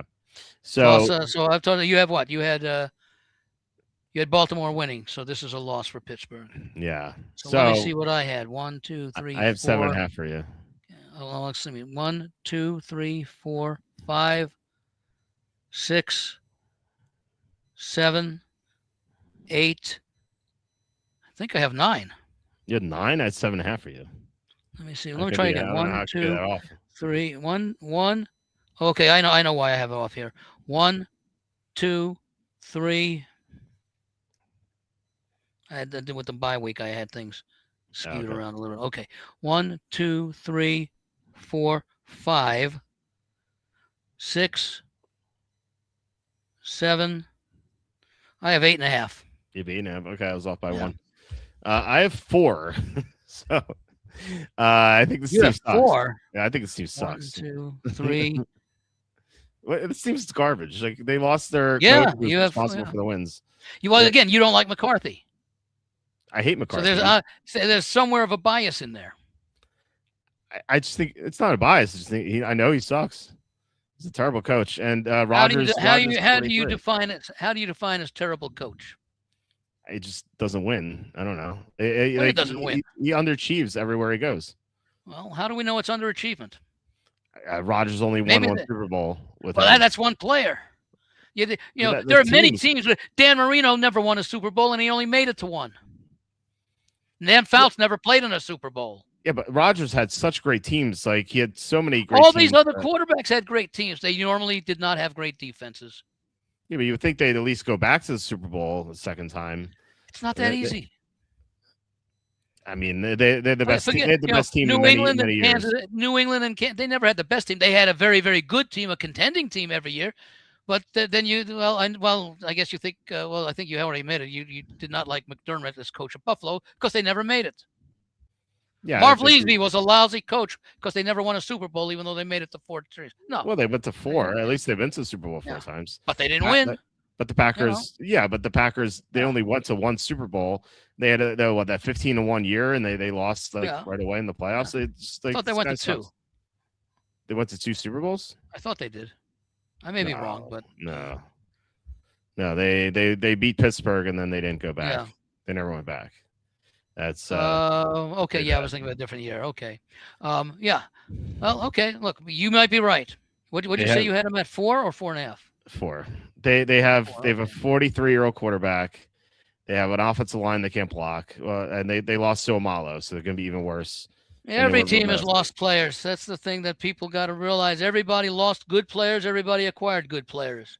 It's a question of how they fit in with their new system. Did the Steelers acquire good players? We'll find out. I guess I don't know if they did. And I would put an awful lot on over 4. Well, they got Jamel Dean, I guess. I don't know. He's okay. I don't know. I think this seems horrible. And I think Tomlin. I think Tomlin was. Was which team is worse? Which team is worse, Pittsburgh or Denver? Oh, Pittsburgh. I don't think Denver's bad. I just don't think. I just called them a paper tiger defense. I just don't think their defense is as great as people think. But I think they're a good team. They're not. I don't think they're a great team. I think they're a good team. But I think Pittsburgh legitimately could be one of the worst teams in the NFL. Okay, we'll see. Yeah. Quacky. I don't think. Well, what did I have them at? 8.5. Yeah. That's when I take a look at Pittsburgh, and again, I'm going with the organization as well as and I don't think McCarthy is as bad a coach as you think he is, because I measure more things than than winning Super Bowls or making it to Super Bowls. It's overachieving or underachieving, but that's a subjective opinion. Underachieving or overachieving. I don't know. In most cases, I mean, if look, he got a very mediocre Dallas team to a number of postseasons with double-digit wins. Yeah, and when he didn't, they had bad defense. Well, they weren't. Yeah. You could argue that with the Dallas team that he had, that he got them where they shouldn't have been. They had Parsons all those years. Like they some had of really those years. That's one guy. That's one guy. Maybe another guy. One of the linebackers. Yeah. You made a huge difference for that. We saw that last year. Yeah. They had other deficiencies aside from losing Parsons. But okay, look, we can disagree. That's fine. Yeah, I don't know. They without Parsons the past year and a half, they were just terrible. So with McCarthy, their defense in points ranked in the top 7 twice. So I was surprised he was there for longer than I thought. He was there for 5 years. I thought it was like 3 for some reason. I don't know why. What was his record those 5 years? I don't have it in front of me. I just X'd out the window. Oh. Let's get back. Let's see. With Dallas, he was with the Cowboys. He was 6-10, 12-5, 12-5, 12-5, 7-10. So 3 straight years of 12-5. I'm assuming they were healthy in those years. Yeah, and they had Parsons for all those years, and then 7-10. In fairness, Parsons got hurt that year. Yeah, and how many games did Parsons miss that year? I think he missed the chunk of that season. The 7-10. Yeah, well, it was. I think he missed like 6 games or so, 5 or 6 games. So they went 7-10 without their best defensive player. That helped greatly contribute to 3 straight years of 12-5. Yeah. Well, I can't blame that on McCarthy. No, I don't. No, I'm saying that, and I'm not going to say we don't know. It's reasonable to make the supposition that they would have been better than 7-10. Yeah. Okay. Whether they would have gone from 7-10 to 12-5 versus going from 7-10 to 10-7, we don't know. but I have to believe it would be somewhere between 10-7 and 12-5, which would have been, let's say it's 12-5. That's 4 straight years of 12-5, and if it's 10-7, that's still 4 straight years of double-digit wins. There aren't that many teams, and you go back over history, that have 4 straight double-digit win seasons. Yeah, I know. But unless you're New England or Kansas City, New England of from 2001 to 2017, 2018, and Kansas City from around 2017 to. I'll even go back further because Andy Reid's had a great year, even the years before Mahomes. Yeah, I know. I mean the Dallas team had so much talent with McCarthy. So a lot of teams have so much talent with different coaches. Well, I'm just saying that like I don't think that was like 12-5 is not too surprising given what they had. That still means he did a good job coaching them. There are many teams that have great talent and they don't get coached up to what their record should be. Yeah, again, a lot of this is subjective. Yeah, not in the playoffs. I mean, like they had that home blowout loss to the Packers. Like seems like when they lost at home to the Niners. Oh, you mean the Packers? Was that with McCarthy when in Dallas? I forget when that year was. Jordan Love went into Dallas, and I think it was Aaron Jones had a huge game. Dobbs. Well, then that almost says that there's only 2 or 3 good coaches who exist every year because they're the ones who make it to the conference championships and the Super Bowl. Yeah, every playoff run, he just always loses before he should. Oh, no, I don't say before he should. Okay, let me ask it this way because this might be a better way of looking. In how many games in the playoffs that they lost was Dallas favored? They were favored against Green Bay. I believe they're favored against the Niners when they lost at home to the Niners. And remember, they botched the final drive. I don't remember the details of a lot of those games. Once they're played. Unless there's something special. Well, about you remember the Niners-Cowboys play where they botched the final drive when they didn't snap the ball, they didn't spike the ball. So I believe they were favored in that game too. So and they were favored a lot against when McCarthy was at the Packers, and they would lose those games. I don't know. They had a lot of playoff games though. Yeah. So with Rodgers, I would like to compare, and I don't know the answer to this. But I'm looking for consistency here, okay? I would like to compare the postseason record straight up and against the spread, but especially straight up, of McCarthy versus, say, 10 other coaches who have coached since McCarthy, of any duration since McCarthy started at Green Bay.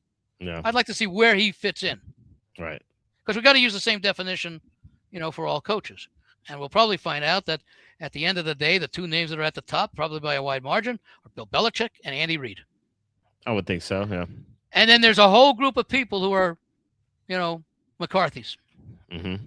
Yeah. Within a game or 2. Let me see. Oh, well, look at this. It took your camera finally went off. Picture again. That's not bad. Yeah, I know. Yeah. It got tired of me talking. Tom asked, "What if Rodgers goes out on top this year? On top of what? What's that? What if Rodgers goes out on top of this year? What's on top of what? I'll tell you. What if Rodgers goes out on top this year?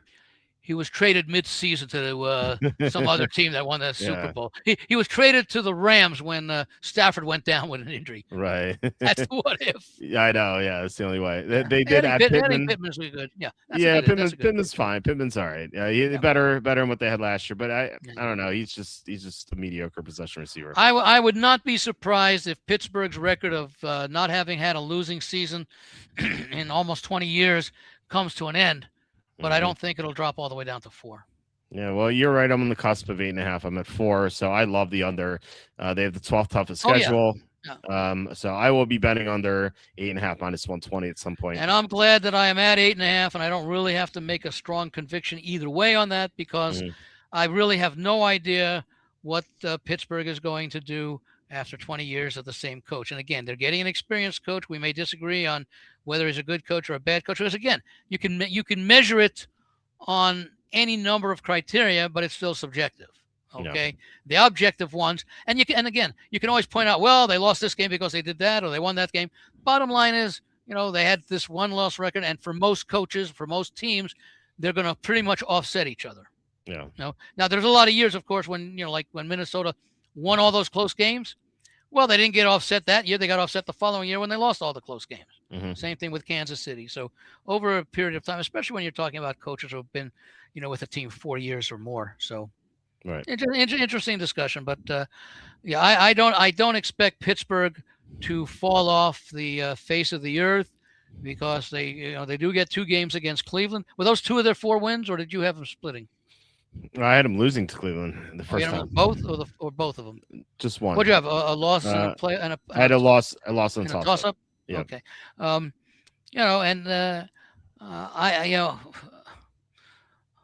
and again, I don't downgrade coaching as much as you do, going from Tomlin to McCarthy. I think it's huge, personally. I mean, Tomlin. Well, you could say that. What about Tomlin's record in the postseason? The last 10 years. He's won 2 Super Bowls. Last 10 years? No, but in general, he's won 2 Super Bowls. He won with Cowher's players. Well, the first time. The second time, he still had a lot of those players. I was like 4 years. Who was the quarterback in both games? Roethlisberger.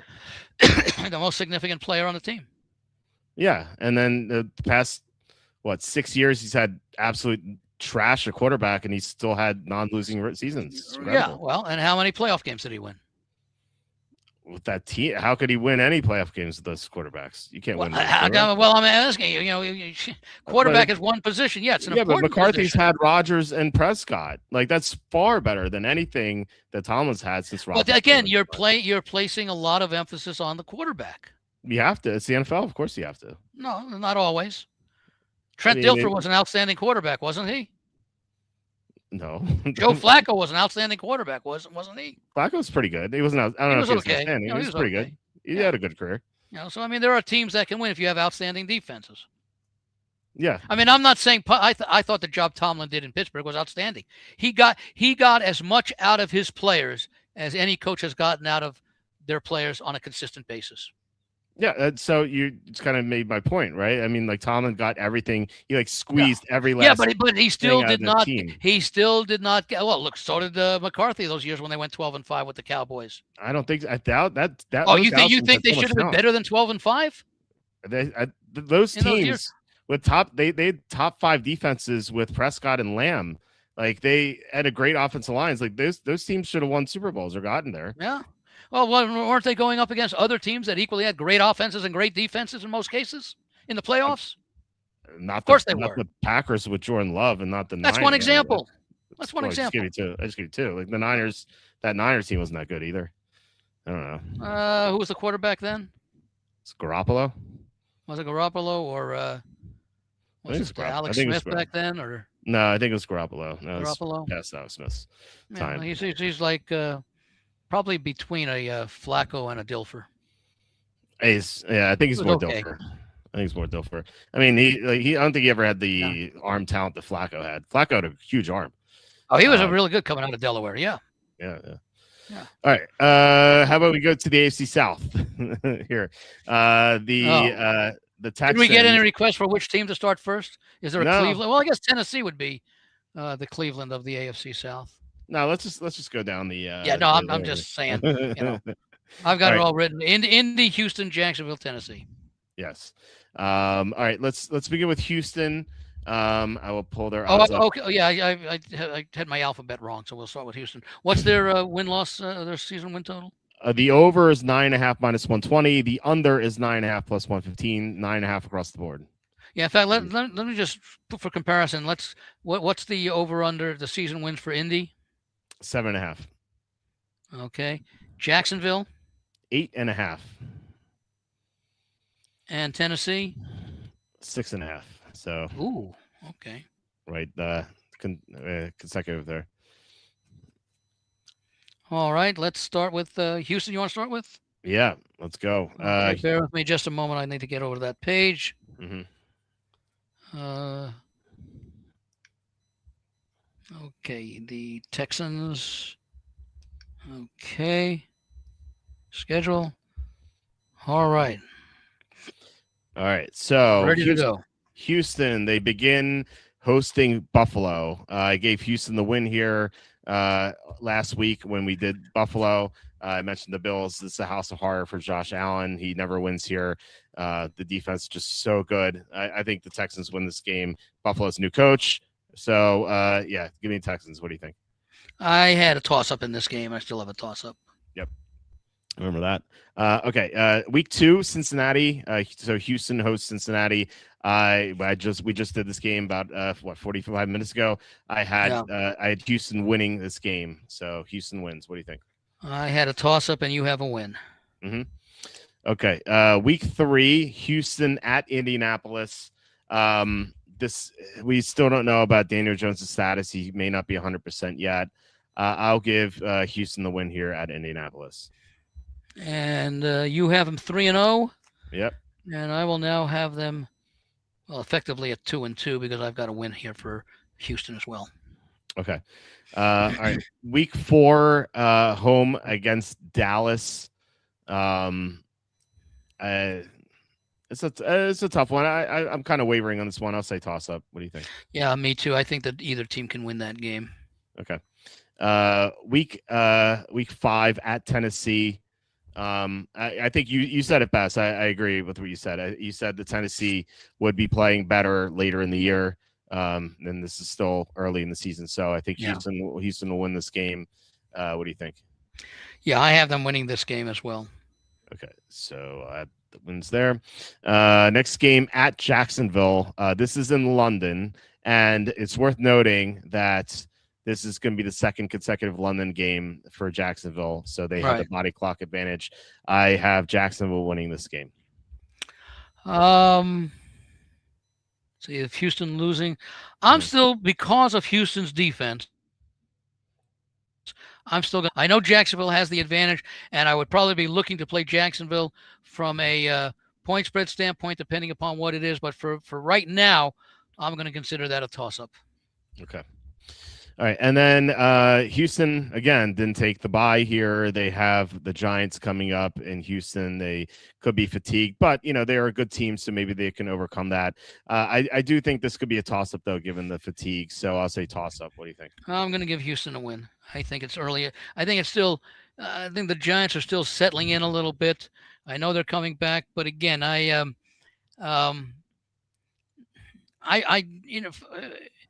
I've got to determine the effect on rest, I tend to think it favors the defense. Okay. They just go out there and hit. The offense has to execute. The defense just has to be in position to stop the execution. Okay. All right. So, we have a bye week, and then at the Chargers, I think this Charger team means business this year. I like them a lot. I think they have a great defense too. Yeah, they have a great defense too. The difference is going to be Justin Herbert here versus Stroud. So I'll give the Chargers the win. What do you think? Yeah.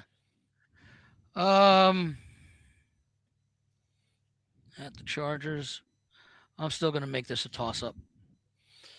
Okay. Next game at Cleveland. I had Houston winning this game, although it's worth noting this is before a Thursday night game against the Colts, so maybe Houston could be a little distracted. I still think Houston wins this game. What do you think? Okay, that's at the Browns. I think Houston wins. Okay. And you think they win? Yeah. Yeah. Okay. Again, it's Cleveland, and again, Houston is the kind of team that can beat these kind of teams, even if they're playing for a big. And it is a bigger game on Thursday night because it's at home against a division rival. Yeah. All right. Thursday night football. Houston hosts the Colts. Short rest for the Colts. They have to travel. Not good. And I think Houston versus a hobbled quarterback. That defense is kind of like a lion chasing down a zebra, like toppling. It's going to be horrible for Daniel Jones. I think they beat the Colts here and sweep them. So what do you think? I've got the same thing, a sweep. Yeah. Okay. Yeah. All right. So extended rest here. Houston hosts the Ravens. I kind of like the fact that this team gets a lot of rest going against Baltimore. I had Baltimore losing at Houston, so Houston gets the win here. What do you think? What week is this? This is week 13. Or sorry, week 12. Week 12. 12. 5, 6, 7, 8, 9, 10, 11, 12. I had Baltimore losing this game. You had Baltimore winning this game, right? No, I had Houston winning this game. Oh, I don't know why I show it as a win here. This is right before the bye. Who's bye? No, Houston. No, Houston had a bye November 1st. Okay, when did okay, which was what week? Week 12. Oh no, Houston's bye week was I believe 2, 3, 4, 5, 6, 8. 8, 9, 10, 11, 12. So this is week 12. Mm-hmm. 4, 5, 6, 7, 8, 9, 10, 11, 12. Okay. Yeah, you had Baltimore losing, right? Yes. No, okay. See, I had you down as a win there, but okay. Now I understand why. Okay. Because we should, when I say it, you tell me you have winning. I just want to know what you have for the team we're talking about. So I'm writing. Sometimes I'll write it down incorrectly. Okay. So I have. This is which game now? This is the Ravens. Mm-hmm. I have that as a toss-up. You have it as a win for Houston. Okay. All right. Let me just make sure that. Hold on a second here. This is week 12. 1, 2, 3, 4, 5, 6, 7, 8, 9, 10, 11, 12. Yeah, I had Baltimore losing this game. Okay. As did you. Yeah. So you just said toss up. Do you want to have a loss here? I mean, do you want to have Houston winning this game? 3, 4, 6, 7, 8. Yeah, I'm going to change one of these two, but I'll keep that as a toss-up. Toss-up. Okay. All right. The next game is at Pittsburgh. This is week 13 now. I had Houston beating the Steelers. I'll continue to have that. What do you think? Let me go back because I think I had Pittsburgh winning. This is week 13, 18, 17, 16, 15, 14, 13. No, I had Pittsburgh winning that one. Oh, yeah, the embarrassment, the playoff embarrassment. Oh, yeah, that's right. So I had Houston losing, and you have Houston winning? Yes.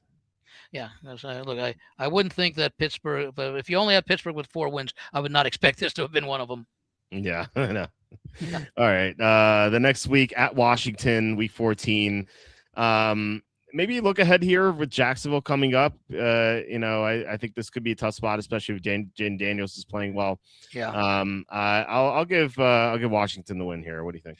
Yeah, hold on a second here. You said okay. I gave I gave Houston the win against the Steelers, right? No, you get Steelers the win because the revenge. Oh, that's right. Okay, yeah. Okay, you have the win. Okay. I'm going to give Houston a loss here. Okay. All right. So at Washington. We agree then. Oh, yeah. Oh, you have Washington winning? Mm-hmm. Oh, okay. Yep. Okay. All right. Week 15, home against Jacksonville. I had Jacksonville winning the first game, so I will have Houston winning the second game. I think those split. What do you think? What week was the first game?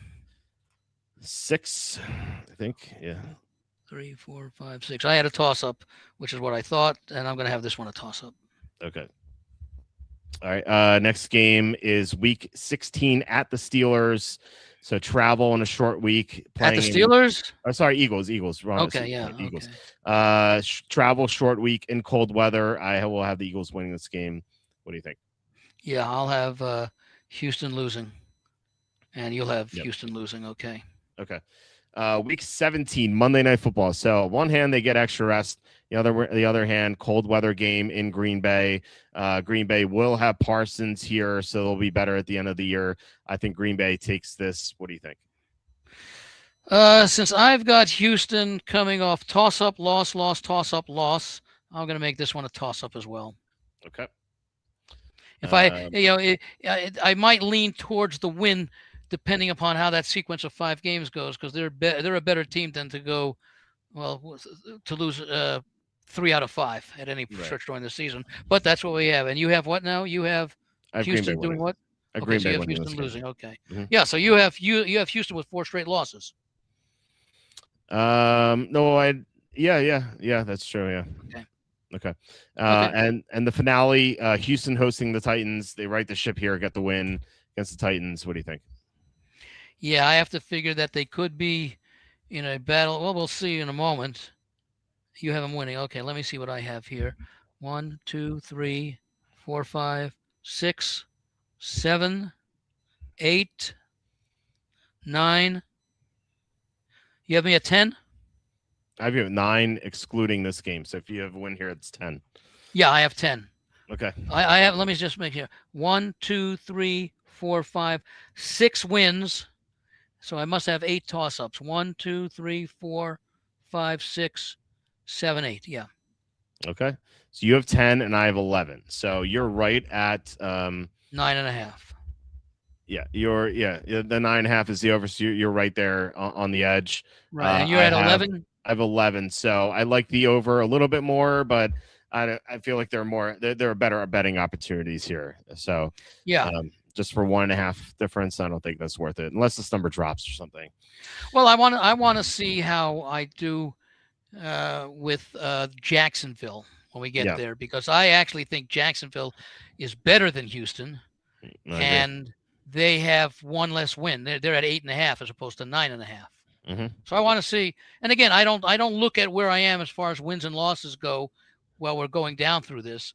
I just wait until the end, and then I tally up and see. Like I was where was I? There were one or two that I was surprised on, that I was uh, at a certain number. Not whether it was much greater or lower, but just that I was surprised that it was different than my initial view overall without looking team by team, week by week. I'm Right. going to do the same thing with Jacksonville. Okay. All right. We'll move on to the Colts.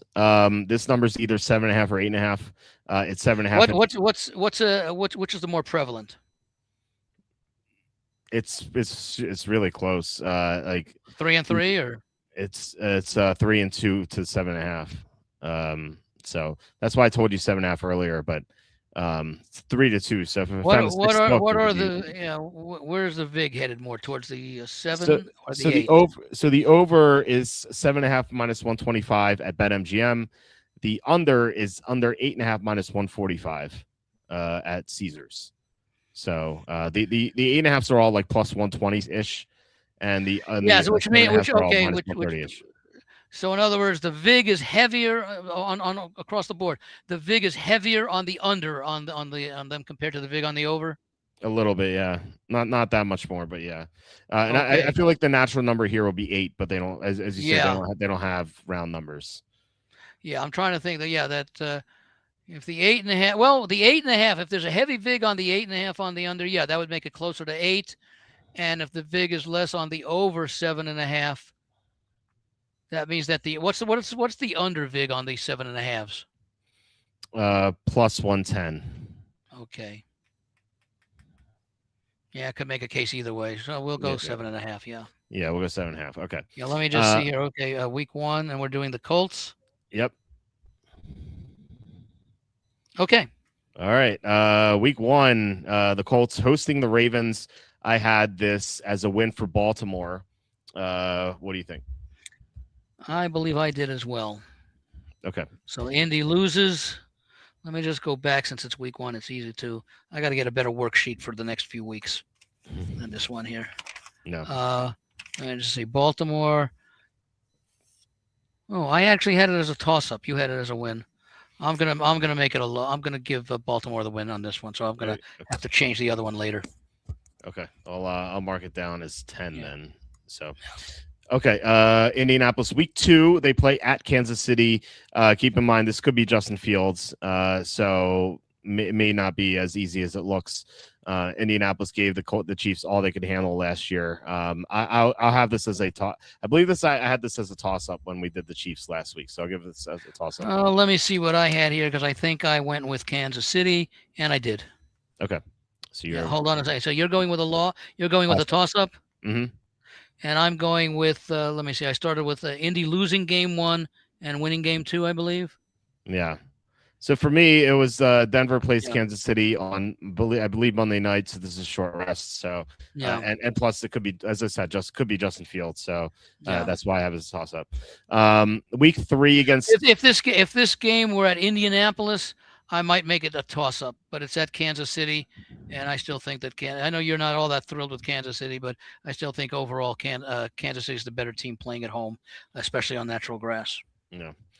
All right. Week 3, the Texans go into Indianapolis. I had Houston winning this game. What'd you have? I had Houston winning this game, so this is a loss for both of us for Indy in week 3. Yep.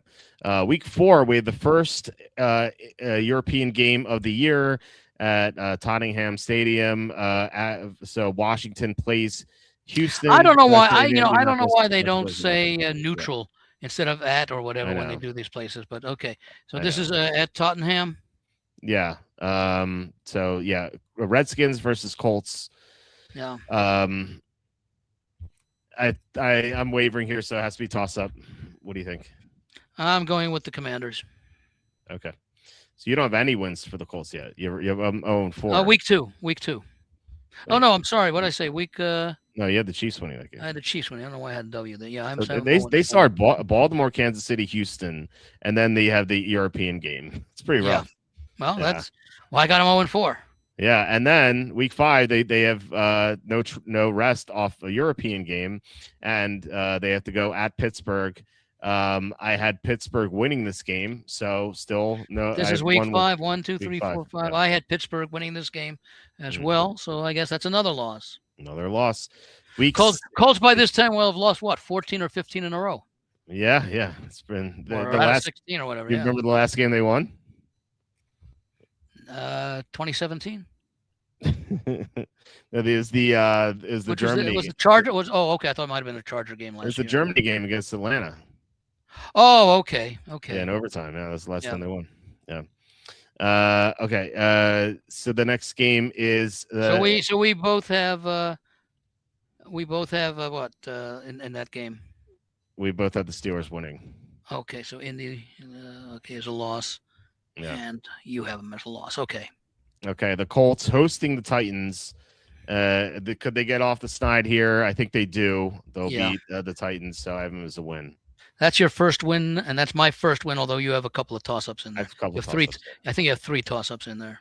I have 2 toss-ups, so it's so I'm a 2. Oh, I thought you had win. 3. I have a toss-up against the Chiefs and the Redskins, and then now the. Those are the I thought two you had a that I have. toss-up in the first game. I thought you had. No. What do you have in the first game? I have Against the Baltimore Ravens. winning. Yeah, the Baltimore winning that game. Oh, You had the okay. toss-up. You had the toss-up. I have a loss in that one now. Oh right, yeah, right. You Yeah. changed, yeah. Yeah. Okay. The next game at Minnesota. I think Minnesota's definitely a better team. I think. I don't know. Yeah, actually. I'm going to make it. close. It's on the I mean- road, and I like Minnesota's defense. Don't know anything about the quarterback situation is just as muddled as Yeah. Indianapolis is at this point, and I'm not sure that either situation will be resolved by that time. Yeah. So I'm going with Indy to lose. I have a toss-up here. So. Okay. All right. Next game at Jacksonville. The Colts never win in Jacksonville. I will continue to have that stance. So, what do you think? They might be competitive after the coaching change, but no, I have it as a loss as well. All right. Well, if I got them starting, 1, 2, 3, 4, 1 and 6. Yeah. There'll be a little hot seat there. Yeah. Well, I mean, if they're 0-4 coming off a loss in England, they might just fire the guy. Yeah. Get him on the plane.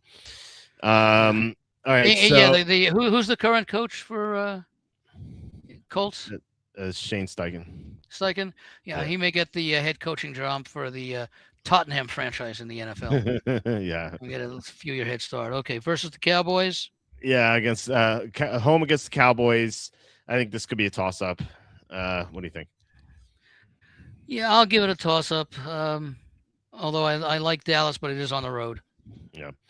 All right. We both have toss-ups on that one. Toss-ups, yeah. Home against Miami, worth noting, 4 days before the Houston game. So maybe a look ahead if they beat Dallas. I have that as a toss-up, so that's I'm going to have it as I have it as a win because it's a game that they should beat the Dolphins, and they probably have maybe a 2-7, 3-6 record at the time, or whatever it would be, 5 game, maybe 2-6, 3-5, whatever it is. I think that even with a game coming up, they always talk about, well, we're only interested in the next game. Well, maybe if you're a really good team, you might not prepare as hard, but if you're a bad team and this is a winnable game, and it's at home, I like that situation. So I'm going to go with a win for the Colts in that one. Okay. The Thursday game at Houston, travel game. I had Houston winning this game. What do you have? Loss for Indy. Yep. Okay, so now they have extra rest here, 9 days off. They get the Giants at home. I think coming off a potentially embarrassing loss with 9 days off, I think they beat the Giants. What do you think? I'm going to put that in the toss-up category Okay. because I mean, they are coming off of extra rest against a division rival who might be the division winner or second place team. I'm going to make it. You have what? A loss to the Giants? I'm beating the Giants. Oh, you have them beating the Giants. Okay. Yeah. I'm going to call it a toss-up. Uh, again, it's I think the Giants are the better team, but still asking him to win on the road may be asking a lot. Okay. Yeah, that's true. All right, so they And have then the they got bye. the bye week. They have the That's bye week week. 12, right? Is that week 13? 13. There are no week 2, 12 3, 4, buys 5, because 6, it's 7, 8, Thanksgiving. 9, Yeah. 10, 11, 12. No, I was trying to draw a line between all the 4 games, and I did 5 games there. Okay, so this is week 13. Okay. Yep. Okay, so we have 5 games left here. At the Eagles. This is Colts have a bye in week 13. Yeah. Yeah. So week 14. That's the week. That's the week. That is Thanksgiving week, isn't it? No, there are no buys with Thanksgiving week. So week 12 is Thanksgiving. So there are no buys week 12. It's the only. Okay. Oh, this is okay. Yeah, this is that's weird. What? Okay. Right. The 19th is a Thursday night game, so the 26th is Thanksgiving, and the 29th is that Sunday. Okay. Yeah. That's why there's that 10-day gap followed by their bye week. Yeah, it's weird. It's usually Thanksgiving, usually week 13, but it's week 12 this year. Yeah. Okay. I think the league starts a little bit earlier this year too. That's the thing with the Friday night game. That they can't have. Yeah. Right. Okay. Yeah. So this is week 14. Week 14 at the Eagles. This is a loss for me. Yeah, me too. Okay. Week 15 at Tennessee. Tennessee could be playing better here. I'm actually going to give Tennessee the win. I'm going to give I didn't do anything on that one yet, but I'm going to give this one a toss-up. Okay. I think the Colts are the better team, and they're probably in position. They probably are in position to win this game. You're going to give Tennessee the win? Yeah, I'll give Tennessee the win. Yeah. Yeah, but they may already be eliminated from the playoffs, which means and the Colts maybe coach searching. Yeah, that's true. Okay. Week 16, the Bengals go to the Colts. I had the Bengals winning this game. So what do you have? If I had thought a little bit more of the Colts, I might have this as an upset. But let me go back to see what I had on Cincinnati. This is week 13, 14, 16. Mm-hmm. Yeah, I had Cincinnati winning. So you had Cincinnati winning also, correct? Yes. Okay, that was week 16. Yep. Okay. All right. Week 17, Colts at the Browns. I think I had this as a toss-up, I believe. Yeah, let me see what I had on that one. Cleveland. I had Cleveland winning that game. So this will be a loss for Indy, and you have it as a toss-up? Yep. I have it as a throw-up. Yeah, I can see that happening. Okay. All right, week 18, Jaguars could have everything wrapped up here. At least the division. This game may not matter for seeding, but let's just say that this would matter. I think the Jaguars win this game. So what do you have? You know what? You have what? You have Jacksonville winning this game? Yeah. I'm gonna hold off on that until we finish Jacksonville. Okay. Because I want to see how close it is with Houston, that this game may matter. If this game matters to Indianapolis, to Jacksonville for a division title, they probably play to win. If they've already wrapped up a wild card spate and can't win the division title, they probably rest. Right. Yeah, that's what I'm saying. Yeah.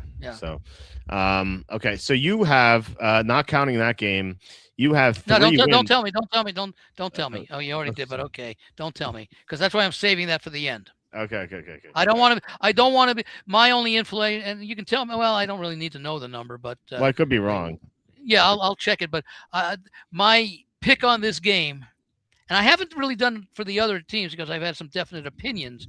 But here we're asking a team that I expect to be bad, even though I think at the start I said when I talked about the divisions, I thought that there was a gap between Houston, Jacksonville, and Indianapolis, and then a drop off. Maybe now that I'm looking at the schedule, it's a bigger drop off from the top two to numbers 3 and 4. But Yeah, this I is would a say game. so. Can a lousy team like Indianapolis beat a Jacksonville team who's resting their players? Yes. Right. But Right. I won't know that till I compare. And I'm not going to take a look at how I'm doing along the way. I maybe after the first 3 or 4 games, but after that, I'm not going to be counting up my wins and losses for Jacksonville until I get down to week 18. Okay. All right. Hold on a second because I want to get over that schedule. Okay, Jacksonville, their numbers are 8.5. There are a couple 9.5s. The over 8.5 is 8.5 minus 125. I'm sorry, you said there are a couple of what, 9.5s? There are a couple 9.5s. Okay. Yeah. The best under is 9.5 minus 130 at Caesars. And what's the highest vig on the over 8.5? Minus 125. Or the best vig is minus 125. So the best Vegas is 8.5 minus 125 over. Yes. And the best under is 9.5 minus 135. 130. 130. Yeah. Mm-hmm. Which number is more prevalent, 8.5 or 9.5? It's 3-2, 8.5. Okay, let me see what I had here. Okay, I had on the Texans, I had 9.5. On the Colts, I had 8.5. And on the Jaguars, I have 9.5. Okay. Well. And okay, we'll go with 8.5. All right. Because I probably be able to find it because I'm showing over 8.5 plus 110, under 8.5 minus 40 because they use a 30-cent line, I think, on that when you get up there. So okay, let me get to Jaguars. Let me see. Where's the okay? Let me get to one of the weeks here and then be able to click on. Okay, Jacksonville. Mm-hmm. Okay. You ready? Okay. Week 1, Jacksonville hosting the Browns. We did this earlier. The first team we did, actually, I had the Jaguars winning this game, and I think you did as well. Cleveland. Yes. Okay. Week win. Week 2 at Denver. Last week, I had Jacksonville winning this game. Jacksonville slaughtered Denver and their paper tiger defense last year. I have Jacksonville winning this game. What do you have? I don't know why I don't have anything. Oh, no, I know why, because I had Denver on a different page. Okay. I had a toss-up. All right. Okay, I believe Jacksonville is the better team. And, yeah, they won last year, so it's a little revenge for Denver, the altitude and all that, especially early in the season when you don't know what the weather could be. It could be 80 degrees up there. That shouldn't hurt Jacksonville, except for the altitude. I think they'd rather be playing in that altitude at 65 degrees rather than 80 degrees. But you have Jacksonville losing, correct? No, I have Jacksonville. No, you have Jacksonville winning for the second year in a row in Denver. Okay, and I have a toss-up. Yeah, let me just make sure on that one.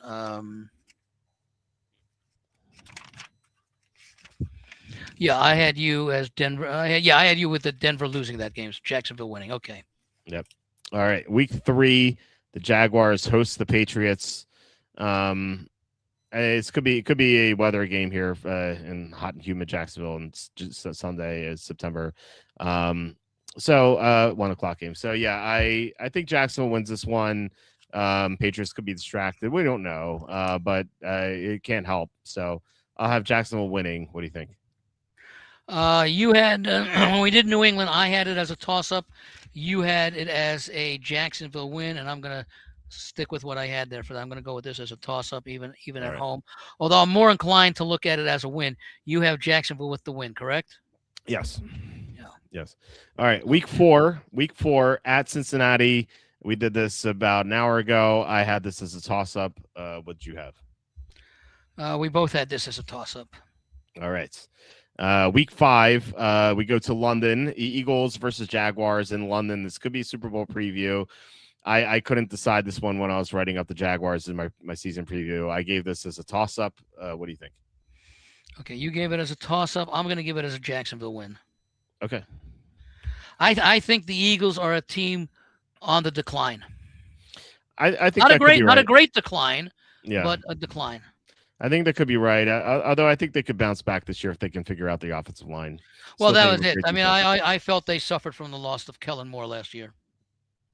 Yeah, that's for sure. We'll see how Mannion does as a replacement. Yeah. The second London game for the Jaguars, the body clock advantage. This is the strongest home field advantage in the NFL. I'll give the Jaguars the win. Well, this is what week Week 6.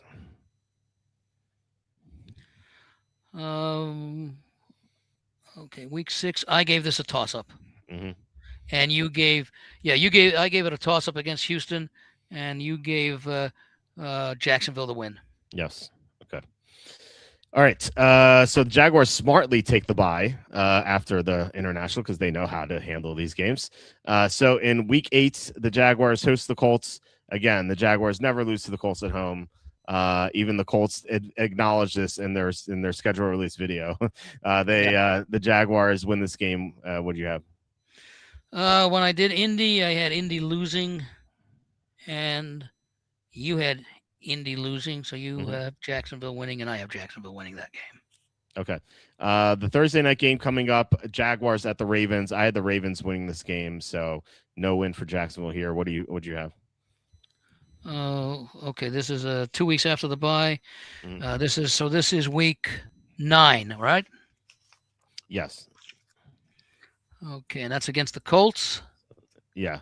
And the Ravens. Why am I missing a game here? 8 was the Colts, right? So this is week 9. Yeah. This is week 9. Week 9. Okay. Yeah. Okay, week 9 against. Okay, I got to look at Baltimore. Hold on a second here. 1, 2, 3, 4, 5, 6, 7, 8, 9. I had a toss up, and you have the Colts losing. Yeah, the Jaguars losing. Yeah. Sorry, the Jaguars losing. Mm-hmm. This was. Okay. This is right. This is Ravens. I'm sorry. Yeah. Let me just make sure it was the Ravens. This was week 9. Okay. 4, 5, 6, 7, 8, 9. Yeah, toss up, and you had a win for the Ravens. So that's a loss here for Jacksonville. Okay. Yeah. Okay. Week 10 at Tennessee, extra rest off a loss. I have the Jaguars winning this game. What do you have? Jacksonville win. All right. Week 11 at the Giants. Sandwich game between 2 divisional games. Could be a trap here. I think this could be. I think the Giants are better than people think. This could be a toss up. What do you think?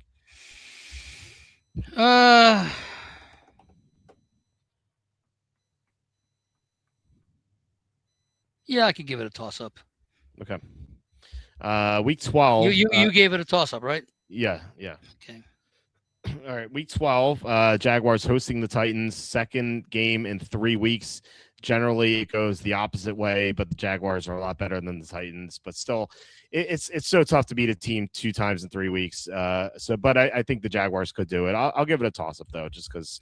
I'm gonna give the Jags a win. Okay. All right. The week, December 6th. We're in December now at Chicago. Yeah, because again, I'm also thinking that they are in a race with Houston for the playoffs, so I don't think they can take the Colts or the Titans lightly. Yeah. And of course, we don't know. I have a toss. I had them a toss up. Yeah. Against the Giants, so I think they're going to come back and beat Tennessee because we don't know what will happen against the Giants. Yeah, I feel like they'll lose one of those 2 games, either the Giants or the Titans. So, all right, the December 6th game at Chicago. This cold weather game in Chicago, you would assume. It gets cold in Jacksonville. Don't be surprised. They're like 350 miles north of Miami. That's true. Yeah. Yeah, it's a tough game here. I think I'll give Chicago the win. What do you think? Okay, I'm going to give it a toss up. All right. Mark that down. All right. So the Monday night game against the Steelers go to Jacksonville. I had the Jaguars winning this game. What'd you have? This is week 4, 8, 12. This is week 14. Mm-hmm. Yeah, I have Jacksonville winning. Both of us do. Okay. The next one, this is week 15 at Houston. I had Houston winning this game, so I have them splitting. What do you have here? When did they play Houston the first time, or did they not play them yet? Week 6 in London. In London, 1, 2, 3, 4, 5. Oh, yeah, toss up I had. Okay. And you had Jacksonville winning in the best hope for So revenge. now you have Houston winning this one. Yeah. Yeah, so I'm going to ultimately, that's going to be worth a half win each loss. So it's going to equal itself out for me. Okay. Okay. All right. Week 16 at Dallas. I think Jaguars a little bit better in Dallas. Dallas at home. I think this is a toss up for me. What do you think? Yeah, me too. All right. Week 17, the Jaguars host the Redskins. I'll give the Jaguars the win. Yeah. Okay. And then week 18 at Indianapolis, I had this as a win for Jacksonville. So, and you said you wanted to hold off. I want to take a look. So hold on a second now. 1, 2. Hold on a second here. 3, 4, 5, 6, 7, 8, 9, 10, 11 and a half. Do you have me at 11 and a half? I view it 11, but I mean, I could be half. Okay. 1, 2, 3, 4, 5, 6. I've got them with 7 wins. 1, 2, 3, 4, 5, 6, 7, 8, 9. I don't have them with a loss. I have a lot of toss-ups. Oh, okay. So let me just check that again. So 7, 1, 2, 3, 4, 5, 6, 7, 8, 9. So that's 4.5. So that's 11 and a half. Okay. Now I'm not going for an unbeaten season because I got, a lot of toss-ups there. I will give Indianapolis the upset in that one. Okay. Because this could very well, even though I have them, 11 and a half, and I got Houston at 10. So that theoretically would give Jacksonville the division title. They still might have to play depending upon if they're the number 1 seed or not. Yeah. So I don't know, but I would. I'm going to give Indy the win. All right. So we both have Jacksonville at 11 and a half. So we both like the over 8.5 or even 9.5. You have Jacksonville winning this last game. Yeah. Okay. Hold on a second here. Let me just do my tally here before we get to Tennessee. Yeah. Okay. 1, 2, 3.5, 4, 5, 5.5, 6.5, 7, 8, 8.5, 9.5, 10.5. I have 11.5, right? Is that what you said? Yep. Okay, let me.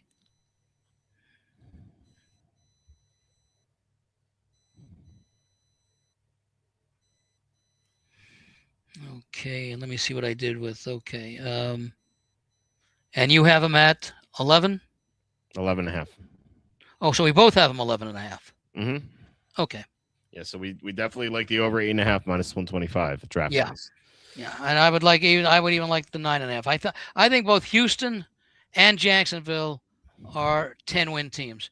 And again, I think it's because I was surprised at how low my number on Indy is. In fact, that's the one that I didn't write down yet because I was saving it. I have Indy at 1, 2, 3, 3.5, 4, 4.5. Okay, I have Indy at 4.5. You have a 4.5. I put you down as 4, but yeah, it could be wrong. No, I guess I gave Indy the win over Jacksonville. Yeah, even counting that, I had 4 for you. I had 3 wins, and let me see. 1 toss-up, 2 toss-up, 3 toss-ups. Yeah, 3 toss-ups. So all right. 3 plus 1.5 is 4.5. Let me just see if I have your record correct. Hold on a second. 1, 2, 2.5, 3, 3.5, 4, 4.5. You have them at 5? I have the Colts at 5.5. 5.5. Mm-hmm. Okay, let me see where I missed one. 1, 2, 3, 4, 5, 6. Okay, it's not but I'll take your word. I'll mark down 5.5. So I'm at 4.5 and you're at 5.5, and we are both leaning under the 7.5, or more than leaning under the. Yeah, definitely leaning. Yeah, it's like it's a play for us. 8.5 minus 145 you can get at Caesars. So you have to pay 145 vig, but it's how this team gets to 9 wins. Like we can't even get them 6 wins. So I'm not crazy about laying the 145. What's the 8.5 number? The under the vig. The under for 8.5. That's the minus 145. But for the 7.5, the 7.5 is plus 110. So it's 55 cents. So as you said, 60 cents usually. That's why I marked down 8.5 minus 145 is the best. Would you say plus 110 on the under 7.5? Mm-hmm. I'd rather just pay the 145, honestly. I need to do more work on that to see, but almost certain I'll be on the under. Yeah, same.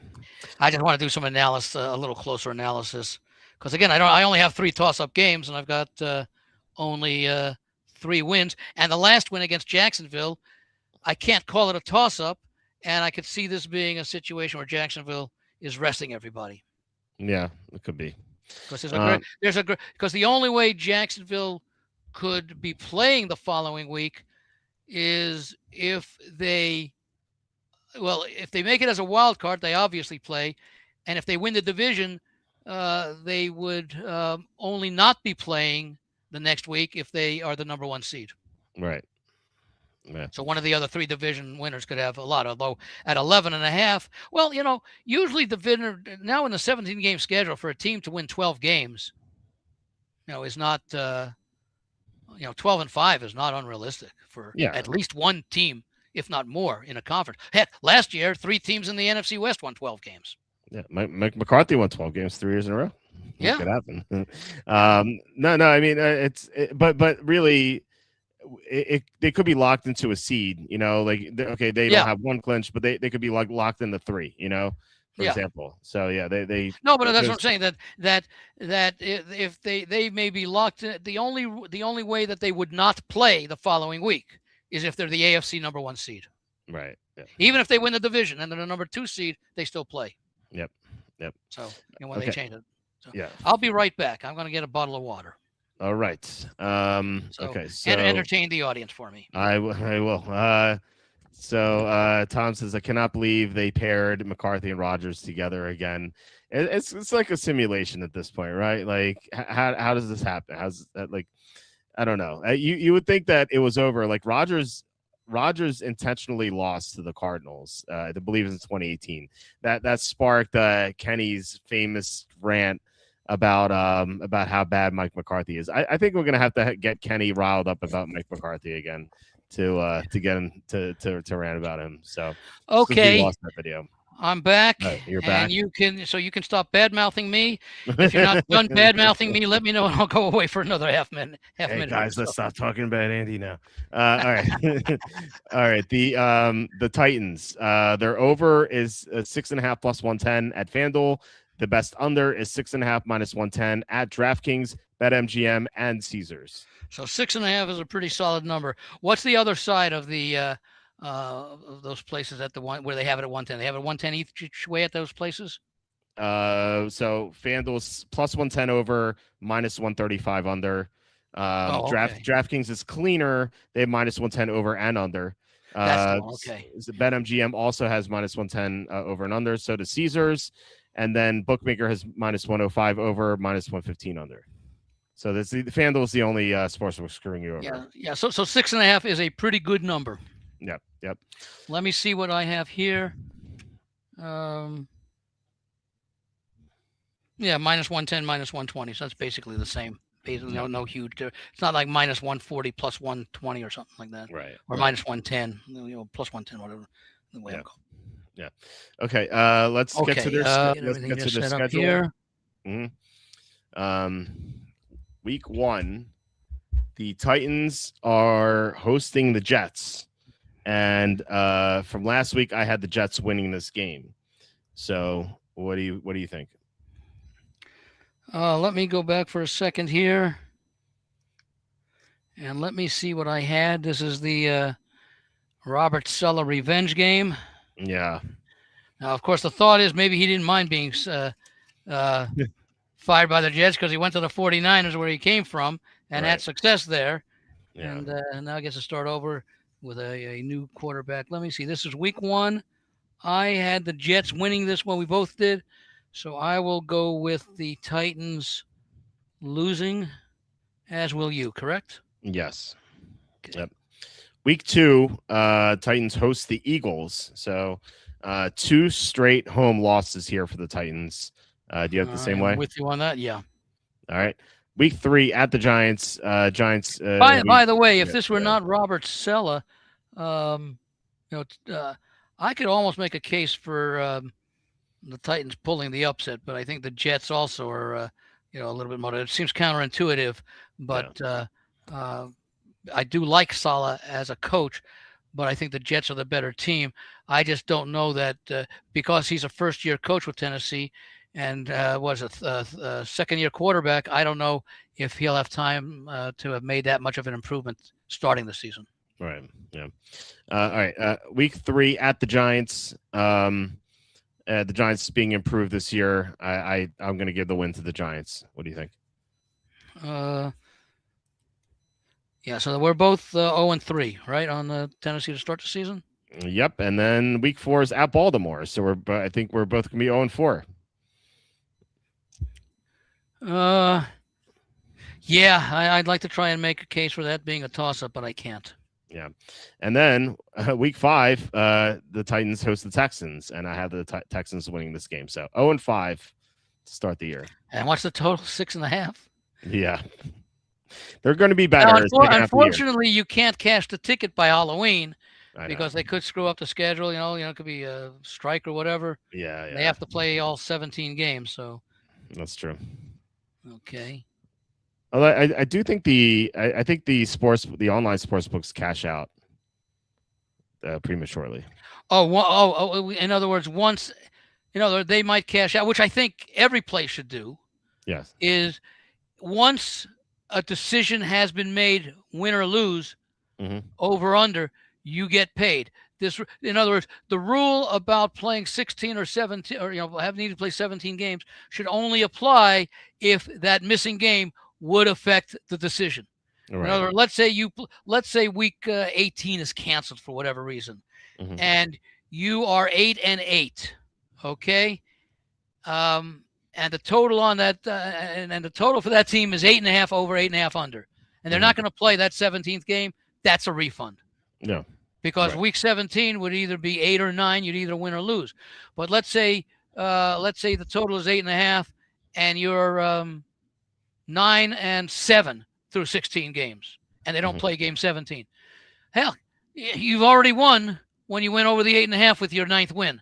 That should be a winner for those who played the over 8.5, and an under for the those who played the under 8.5. Yeah, I couldn't agree more. Yeah. I mean, more places are starting to do that in baseball, where I always felt that, and I can understand. Let's say the total, I'll use 8.5 as a game, and let's say the game gets shortened to 7 innings, and it's an official game, and the score is 9-5. If the game were played to conclusion, it could never go under. It's already gone over. It can never stay under, I should say. Yeah. It can't go back under once it's over. Right. However, if it's a 3-1 game and the game ends after the 7th inning, I could see there being a refund. Sure. Yeah, I agree. Okay. Because in that situation, if the game is over at 8.5, those who played the under lose, and those who played the over win. If the game is 3-1, you could make the argument, well, yeah, it's an under, but that's only because we didn't get to see the full 9 innings. However, it was under at the time of conclusion, so we're going to pay the unders. And if you played the over, that's unfortunately it's a bad beat. Yep. Okay. And more books I know that used to have that game had to go 8.5 or 9 innings. Now just say it's action regardless. No. Yeah, it's the right way. Yeah. Of course.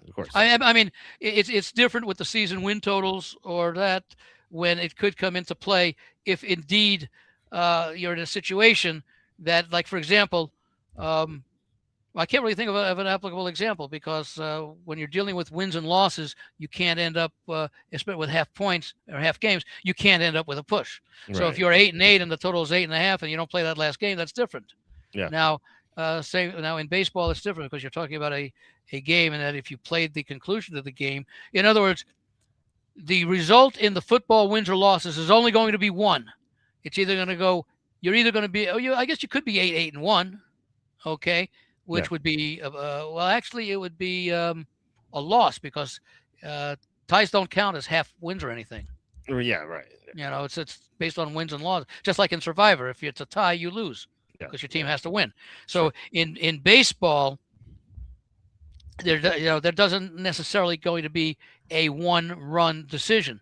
You could have 7.5, and the game could be tied at 7.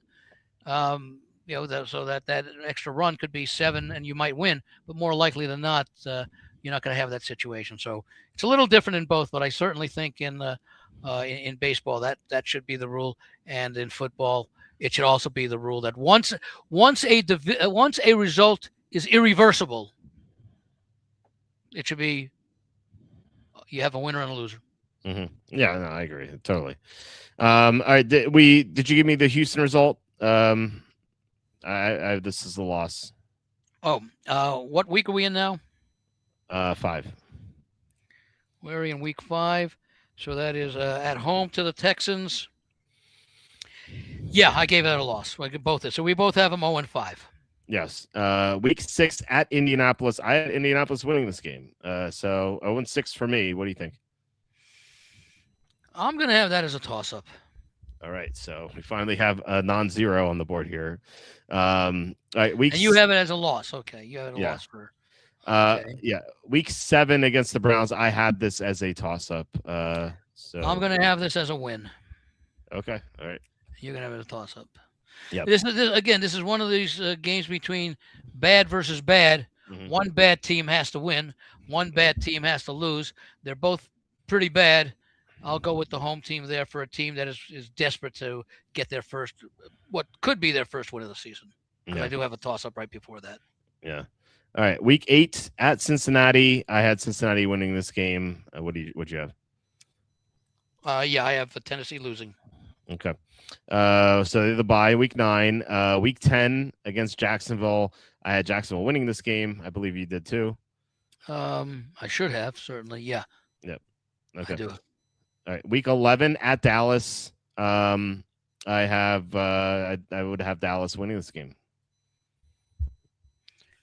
Yeah, I don't know why. Oh, okay. I was for this is for yeah, okay, we didn't do Jacksonville. Yeah. So I have where is it here? Hold on a second here. Yeah. Worth noting that this is right before Thanksgiving, so right before the Eagles game. So maybe Dallas is distracted. So not an easy win by any means. Yeah, this is okay, where are we? Tennessee. Okay, schedule. Week 11. Yeah, this is okay. Week 8, week 9, week 10, week 11. Yeah, week 12 is at the Jaguars. Mm-hmm. That's the Thanksgiving weekend one. That's the Sunday, Thanksgiving Sunday. No, we're talking about week 11 at Dallas. What do you? Oh, I'm sorry. Okay. Yeah, I have it as a loss. Okay. Yeah, I have Tennessee losing. We both have Tennessee losing, correct? Yes. Okay. Week 12 at Jacksonville. I had this as a toss-up just because I thought Jaguars would lose one of those two Giants-Titans games. So it's a toss-up for me. What do you think? I have it as a loss. Okay. Week 13 against the Redskins at home. I think this is potentially where the Titans start playing better, but I think the Redskins are still better. I'm going to have this as a toss-up. What do you think? Yeah, I got it as a toss-up. Okay. Week 14 at Detroit. Even if the Titans playing better, Detroit's going to be way too tough to handle. I think Detroit. They could play 10 on 11. And I think Detroit wins. Yeah, I got a loss for Tennessee in that one. Yeah. Week 15, the Colts play at Tennessee. I had the Titans winning this game, so this is my first real win. Is the is this the one that they played in the opener? The opener. When did they played them in week 6? Yeah. That was after 5 straight losses, I made that one a toss-up at the Colts. Mm-hmm. This one is at home. I'm going to give them a win. And actually, I think I gave it a toss-up in the let's see. No, the first time I had them playing Indianapolis, I had it as a toss-up. But when I did Indianapolis, I had it as a loss. So I will give this one as a I'll give this one as I'm going to give it as a toss-up again. I think they do win one of them. I don't know which one. So what do you have on that one? I have a win here. Okay, you have the win for Tennessee. Yeah. Okay. Mm-hmm. Yeah. All right. Week 16 at Las Vegas. I think both teams are going to play better at the end of the year. So I'll have this as a toss-up. What do you think? I'm gonna give the Raiders the winner, so I'm gonna give a loss to Tennessee. Okay. Week 17 against the Steelers, I had Tennessee winning this game. What do you have? I'll give them the win. Okay. And week 18 at Houston, I had Houston winning this game. What do you have?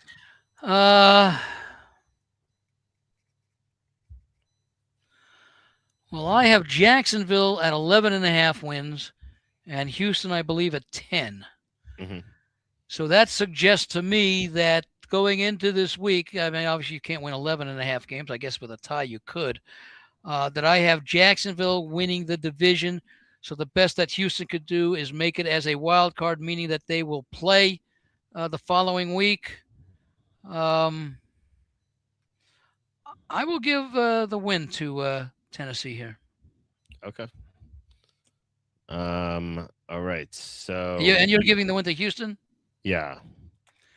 All right. Let me see what I have here. I've got 1, 2, 3, 4. I've got them at 4.5. I believe that's what I have for you. I have 4 for the Titans. So we're both well short of their number, which is 6.5. I don't know where they got. And you have them at 4, right? Yeah. Which is interesting because we have both Indianapolis and Tennessee nicely under their numbers, and we have both Houston and Jacksonville nicely over their numbers.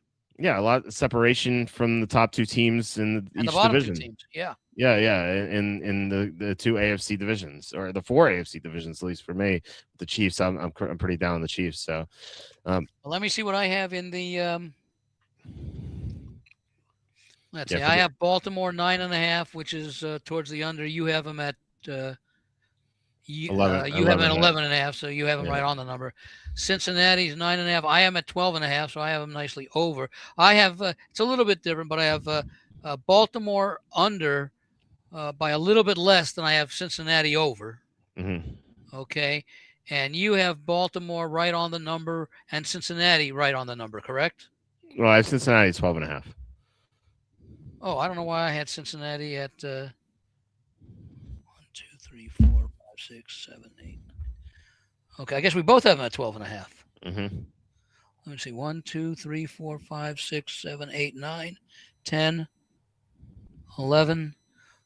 What'd you say? Okay, I had you at 11.5 on that. You have them. I have 12.5. 12.5. Okay. Yeah. Okay, and then we both have Cleveland considerably under their number.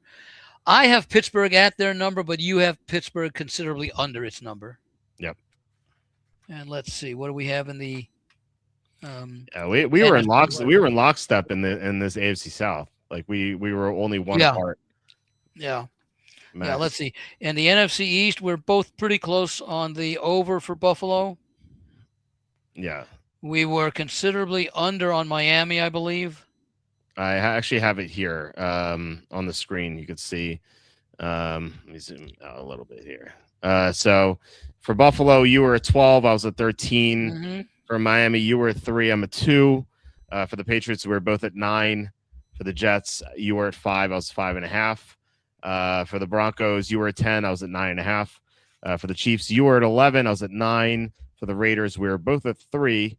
And then the Chargers, you were at 12. I was at 13. Right. And obviously you haven't updated it for tonight, but we just went over that. So I'll be updating tonight. I'll be updating tonight on this page. Yeah.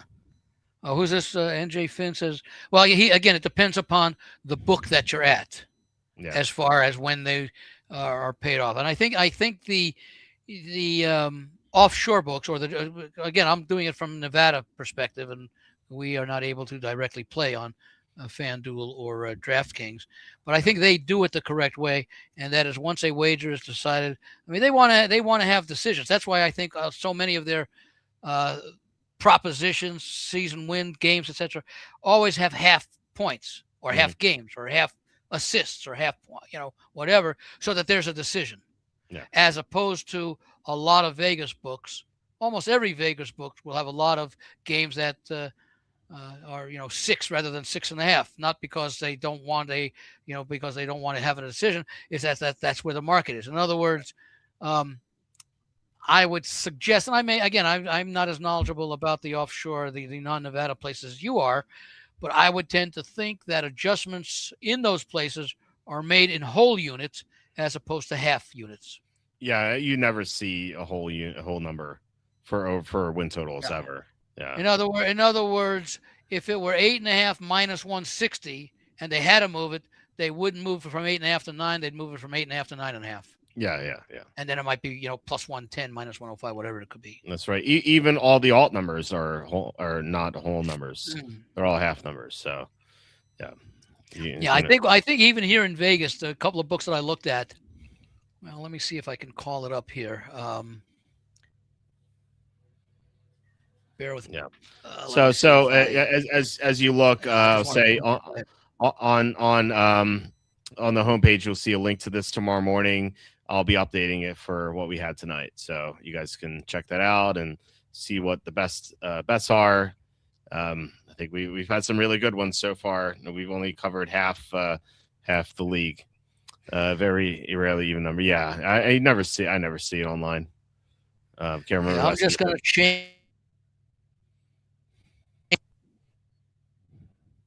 change what?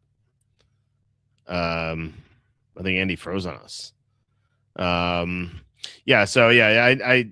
like just looking at the alt numbers, you just never see it. I mean, yeah, like FanDuel, I'm seeing like just half numbers. DraftKings, same thing. I don't know. My BetMGM might not be up. Let's see here. BetMGM is so hard to find stuff in BetMGM. It's same. Only half numbers in BetMGM. Caesars doesn't have alt numbers, so they only have halves. And then Bookmaker is always funny because Andy's there. So yeah, go ahead, Andy. I had to switch my which audio source was being used because I had to switch to the other computer to get. I believe it was Circa that I looked at. It was just Circa or Westgate, where they also used all half numbers this time. Yeah. Years, I know Westgate.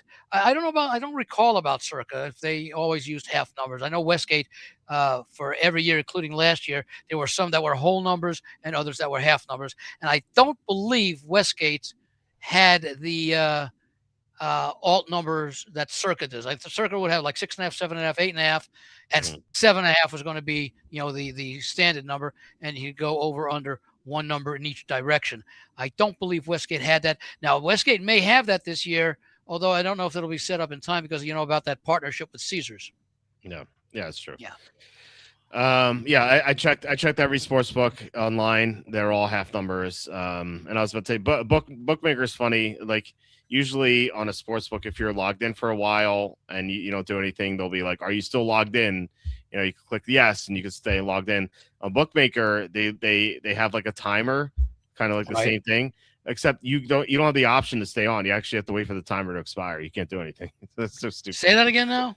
Like if you're on a sports book or even like E-Trade where I'm on, right? Like if it'd be like you have like inactivity. Oh, and in other words, it says if you don't do anything, you got 2 minutes or something. Yeah. And then you have to wait for the whole 2 minutes before you can do something. You can't do something, before the 2 minutes are up. Right. Because if you're still there, you can say, okay, I'm still here, and you can X out the window. A bookmaker, you can't do it. You have to wait for the timer to expire. In order for you to log out? Yeah, you can log out by clicking log out, but you can't say you're logging in. It just has the counter as the timer. There's no. I thought that you were already logged in when that thing comes up. Yeah. You're logged in. You just haven't done anything on the screen.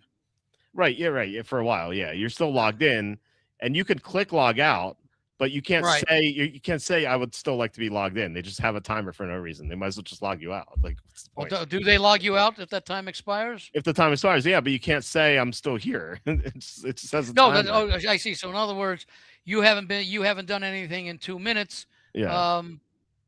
You don't have the in other words, if you get that thing, you can't do anything other than log out. Right. So you might as well just log out. Yeah. But you can't log.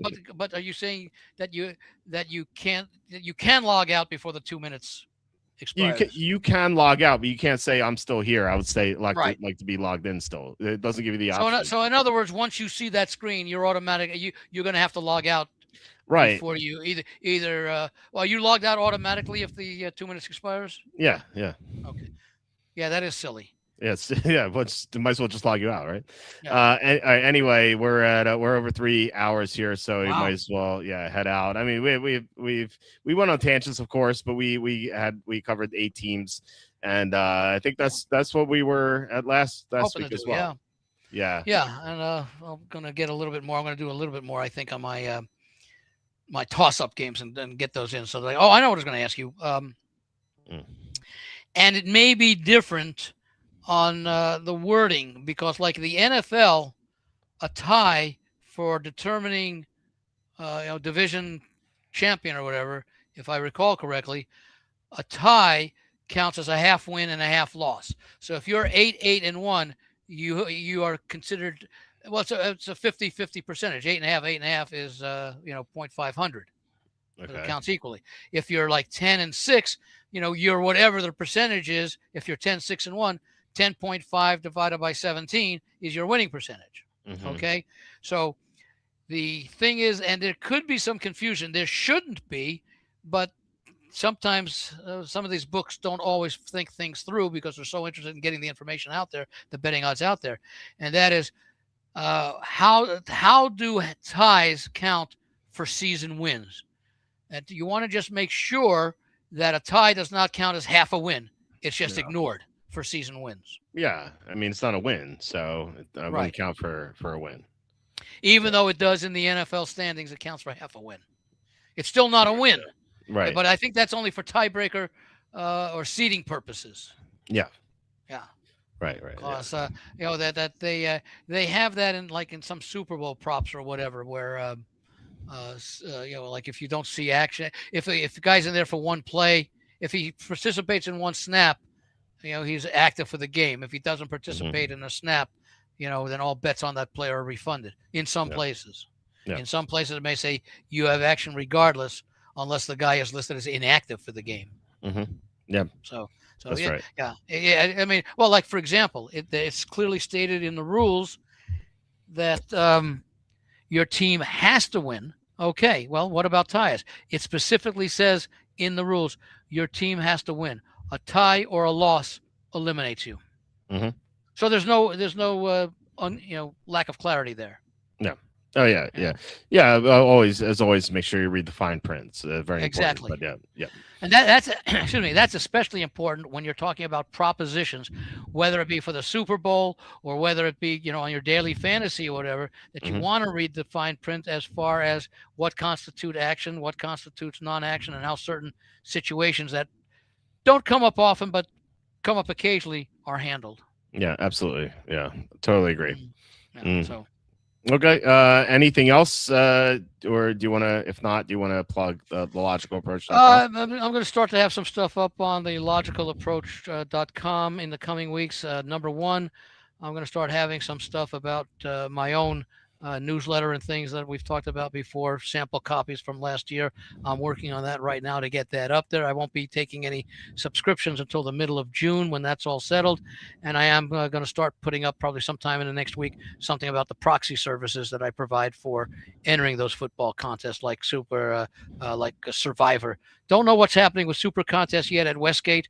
I'm leaning towards thinking that that the Westgate is going to run it, even though they are in a partnership with Caesars for their sports betting operations. I think the contests are going to stand on their own.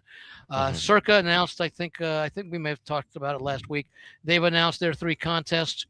Circa Millions, Circa Survivor, and Circa Grandissimo. Circa Millions has a $6 million guarantee. That's unchanged from the last 2 years when they fell a little bit short of meeting the $6 million, so they had to fund part of the prize pool. Circa Survivor, which I think had a $15 million guarantee last year, and they had $18 million in the prize pool. That's with a $1,000 entry fee, so they had 18,000 some odd entries. That has been upped to $20 million guarantee, so they need 20,000 entries to be able to fully fund it without having to contribute any of the Circa money into the prize pool. I'm guessing they're going to have between 23 and 25,000 entries. And if Oh. they do get one winner, that's someone's going to win $24 million, which is nice.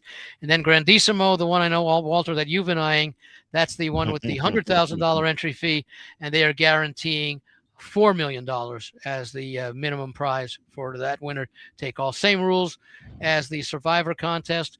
Last year, which was the first year of the Grandissimo, and they're looking to get a lot of corporate CEOs who have those multi-million-dollar salaries, and 100,000 is drop in the bucket, or poker players who are accustomed to playing for that kind of money as well. They had 66 or 67 or 69, something like that, last year, I believe, and they're going to look to need at least 40 this year, and I think they're talking about they might get between 100 and 125. We're not sure about that. Survivor, both the Survivor and Grandissimo, which are you pick one team a week to win straight up, can't use a team. They divide Christmas and Thanksgiving into 2 separate weeks. For Thanksgiving, it's going to be the Wednesday night, the 3 Thursday night games, and the 3 Thursday games, 2-day games, and the Thanksgiving night game, and then the Black Friday game. So there'll be part A of Thanksgiving week will involve 10 teams and 5 games, and Christmas will be broken up into, I believe there's a Christmas Eve game and 2 or 3 games on Christmas Day. I think that's 4 games involving part A of Christmas week, and I think it's the other 12 that will be the Sunday Monday games of Christmas week, just like the Sunday Monday games. I think there are 11 of them will be the second part of Thanksgiving week. Yeah. And you are allowed up to 10 entries per individual, or let's call it registrant, social security number, whatever you want to define it, per individual sign up. Up to 10 in Circa Millions, up to 10 in Circa Survivor, up to 2 in Grandissimo, and they do have a rebuy in both Survivor and Grandissimo. If you have an entry that loses on the Wednesday or the Thursday game on the opening week, you can rebuy as many entries that you lose that way. Let's say you have 10 entries and you lose all 10. Let's say you put 5 on the Wednesday game and 5 on the Thursday game, and you go 0-10. If you want to rebuy, you can rebuy up to 10 entries, $1,000 an entry on that one. Or Grandissimo, where you're limited to 2 entries. If one or both of those entries lose, you can still. The deadline to sign up for the Survivor for all the contests is Saturday afternoon of week 1. So if you've lost on the Wednesday or Thursday night game, I don't believe there's a Friday night game this year, correct? There's not. Week. No. Yeah, no. That's because of that Texas rule we talked about before with Congress and a billion years ago about Texas high school games. The 1963 Broadcasting Act, yeah. So those are the rules there for that. But I do proxying for that and all the contests. But Circa's announced their stuff. Hopefully, we'll find out about Westgate by the middle of June. Circa's already started taking entries. Westgate has, for many, many years, traditionally started on July 1st. And, of course, the partnership with Caesars requires gaming approval. We don't know when that will occur. They do have a meeting, I think, coming up in June. Gaming Commission may approve it then. As far as the contest, and the reason I mentioned the proxying is the contestant has to sign up in person in Las Vegas, and they can then appoint someone to be a proxy to enter the selections on their behalf, because the selections have to be entered within the state of Nevada. So I, as a local, when I enter the contest, I can enter my selections. When Walt enters the contest, unless he's going to be in Las Vegas, he needs to appoint a proxy. He's been nice enough to appoint me as proxy for the last X number of years now. And so Walt sends me his selections prior to the deadline, and I put them in. So that's the Black Friday game is part of the Christmas, the Thanksgiving week part A for that question from NJ Finns. One game Wednesday, 3 games Thursday, 1 game Friday. Yep. Christmas this year, I believe, is on a Friday, and I think there's 3 games on that Friday, and I think there's 1 Thursday night game, if I remember correctly, in whatever week number that is. But, so you do have to show up. Now, by the way, if you have a friend or a relative who's going to be in Las Vegas, you can have them sign up for you, but keep in mind that entry is in that person's name. So any money that would be paid out to that individual. Okay. Yeah. So, make sure it's a good friend that you can rely on. And that's, 99% of the time that's the case. Although there are instances where people have been stiffed in contests in the past, and that friendship has gone to court, I think, as a matter of fact. And make sure that the relative, if you use a relative, that you're on good family terms, and that if he wants to be invited to Thanksgiving dinner next year, he's got to pay you his portion that you deserve. Right. I mean, you'd probably split it with him or give him a toke or something for entering on his behalf. But the official contest registrant or contestant is the person whose name is on the registration form. So you have to sign up in Las Vegas, but you don't have to be in Las Vegas. You just need someone in Las Vegas to put the selections. And I've been doing proxying, I think, for like 20 years. And there are a number of really good proxies out there who handle an awful lot of more people. I limit myself to the number of entries that I want to proxy for, because I'm busy betting on college football and doing things like that. So I want to make sure I give myself enough time to breathe on Saturday mornings and Saturday afternoons during the bulk of the season. But there are people out there who have been doing it for a number of years, and you'll see some of the advertisements if you go to like a place like Visa. And they have, I think, a couple of people who support them as far as being proxies who I know and do a very good job as well. So that'll be information on the website too, probably within the next week or two. Yeah, guys, if you want to sign up for the contest, I urge you to use Andy as a proxy. He's been my proxy since, I think, 2010. So it's been almost 2 decades. Has it been that long? Yeah. Wow. Yeah, I know. It's crazy. We met in 2014, or was it 2015? But how would I have been your proxy for 2010 unless it was under somebody else's name? Or it was under Matt Vi, who. Oh, that's right, Matt D. Matt D. Yeah. Okay, I think I know who that is. Yeah, I remember that.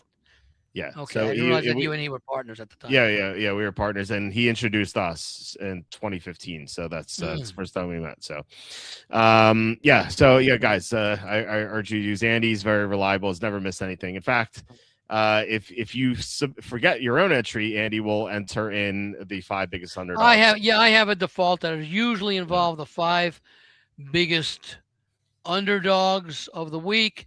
If you enter 5 selections a week in the Circa Millions and the Westgate Super Contests, and Super Contest, and also I think they're going to have a college contest again this year. The one they had last year at the Super was very popular. They thought they might get 500 entries. They got like double that, and proved very popular. It's a 14-week contest that goes. I think it starts the first week of the NFL season, which I think is a little earlier this year. And I think it works into the first week of college football and generally runs through Thanksgiving. I think it's like a 14-week contest, but they do have that. But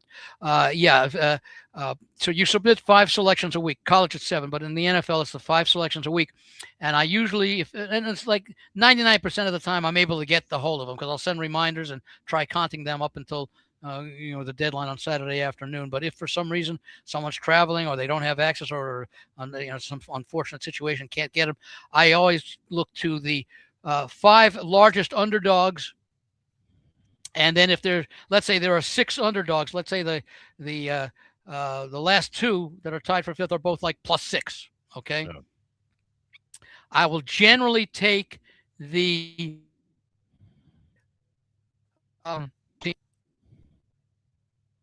if one is home and both and you're breaking up again. You're breaking up again. I will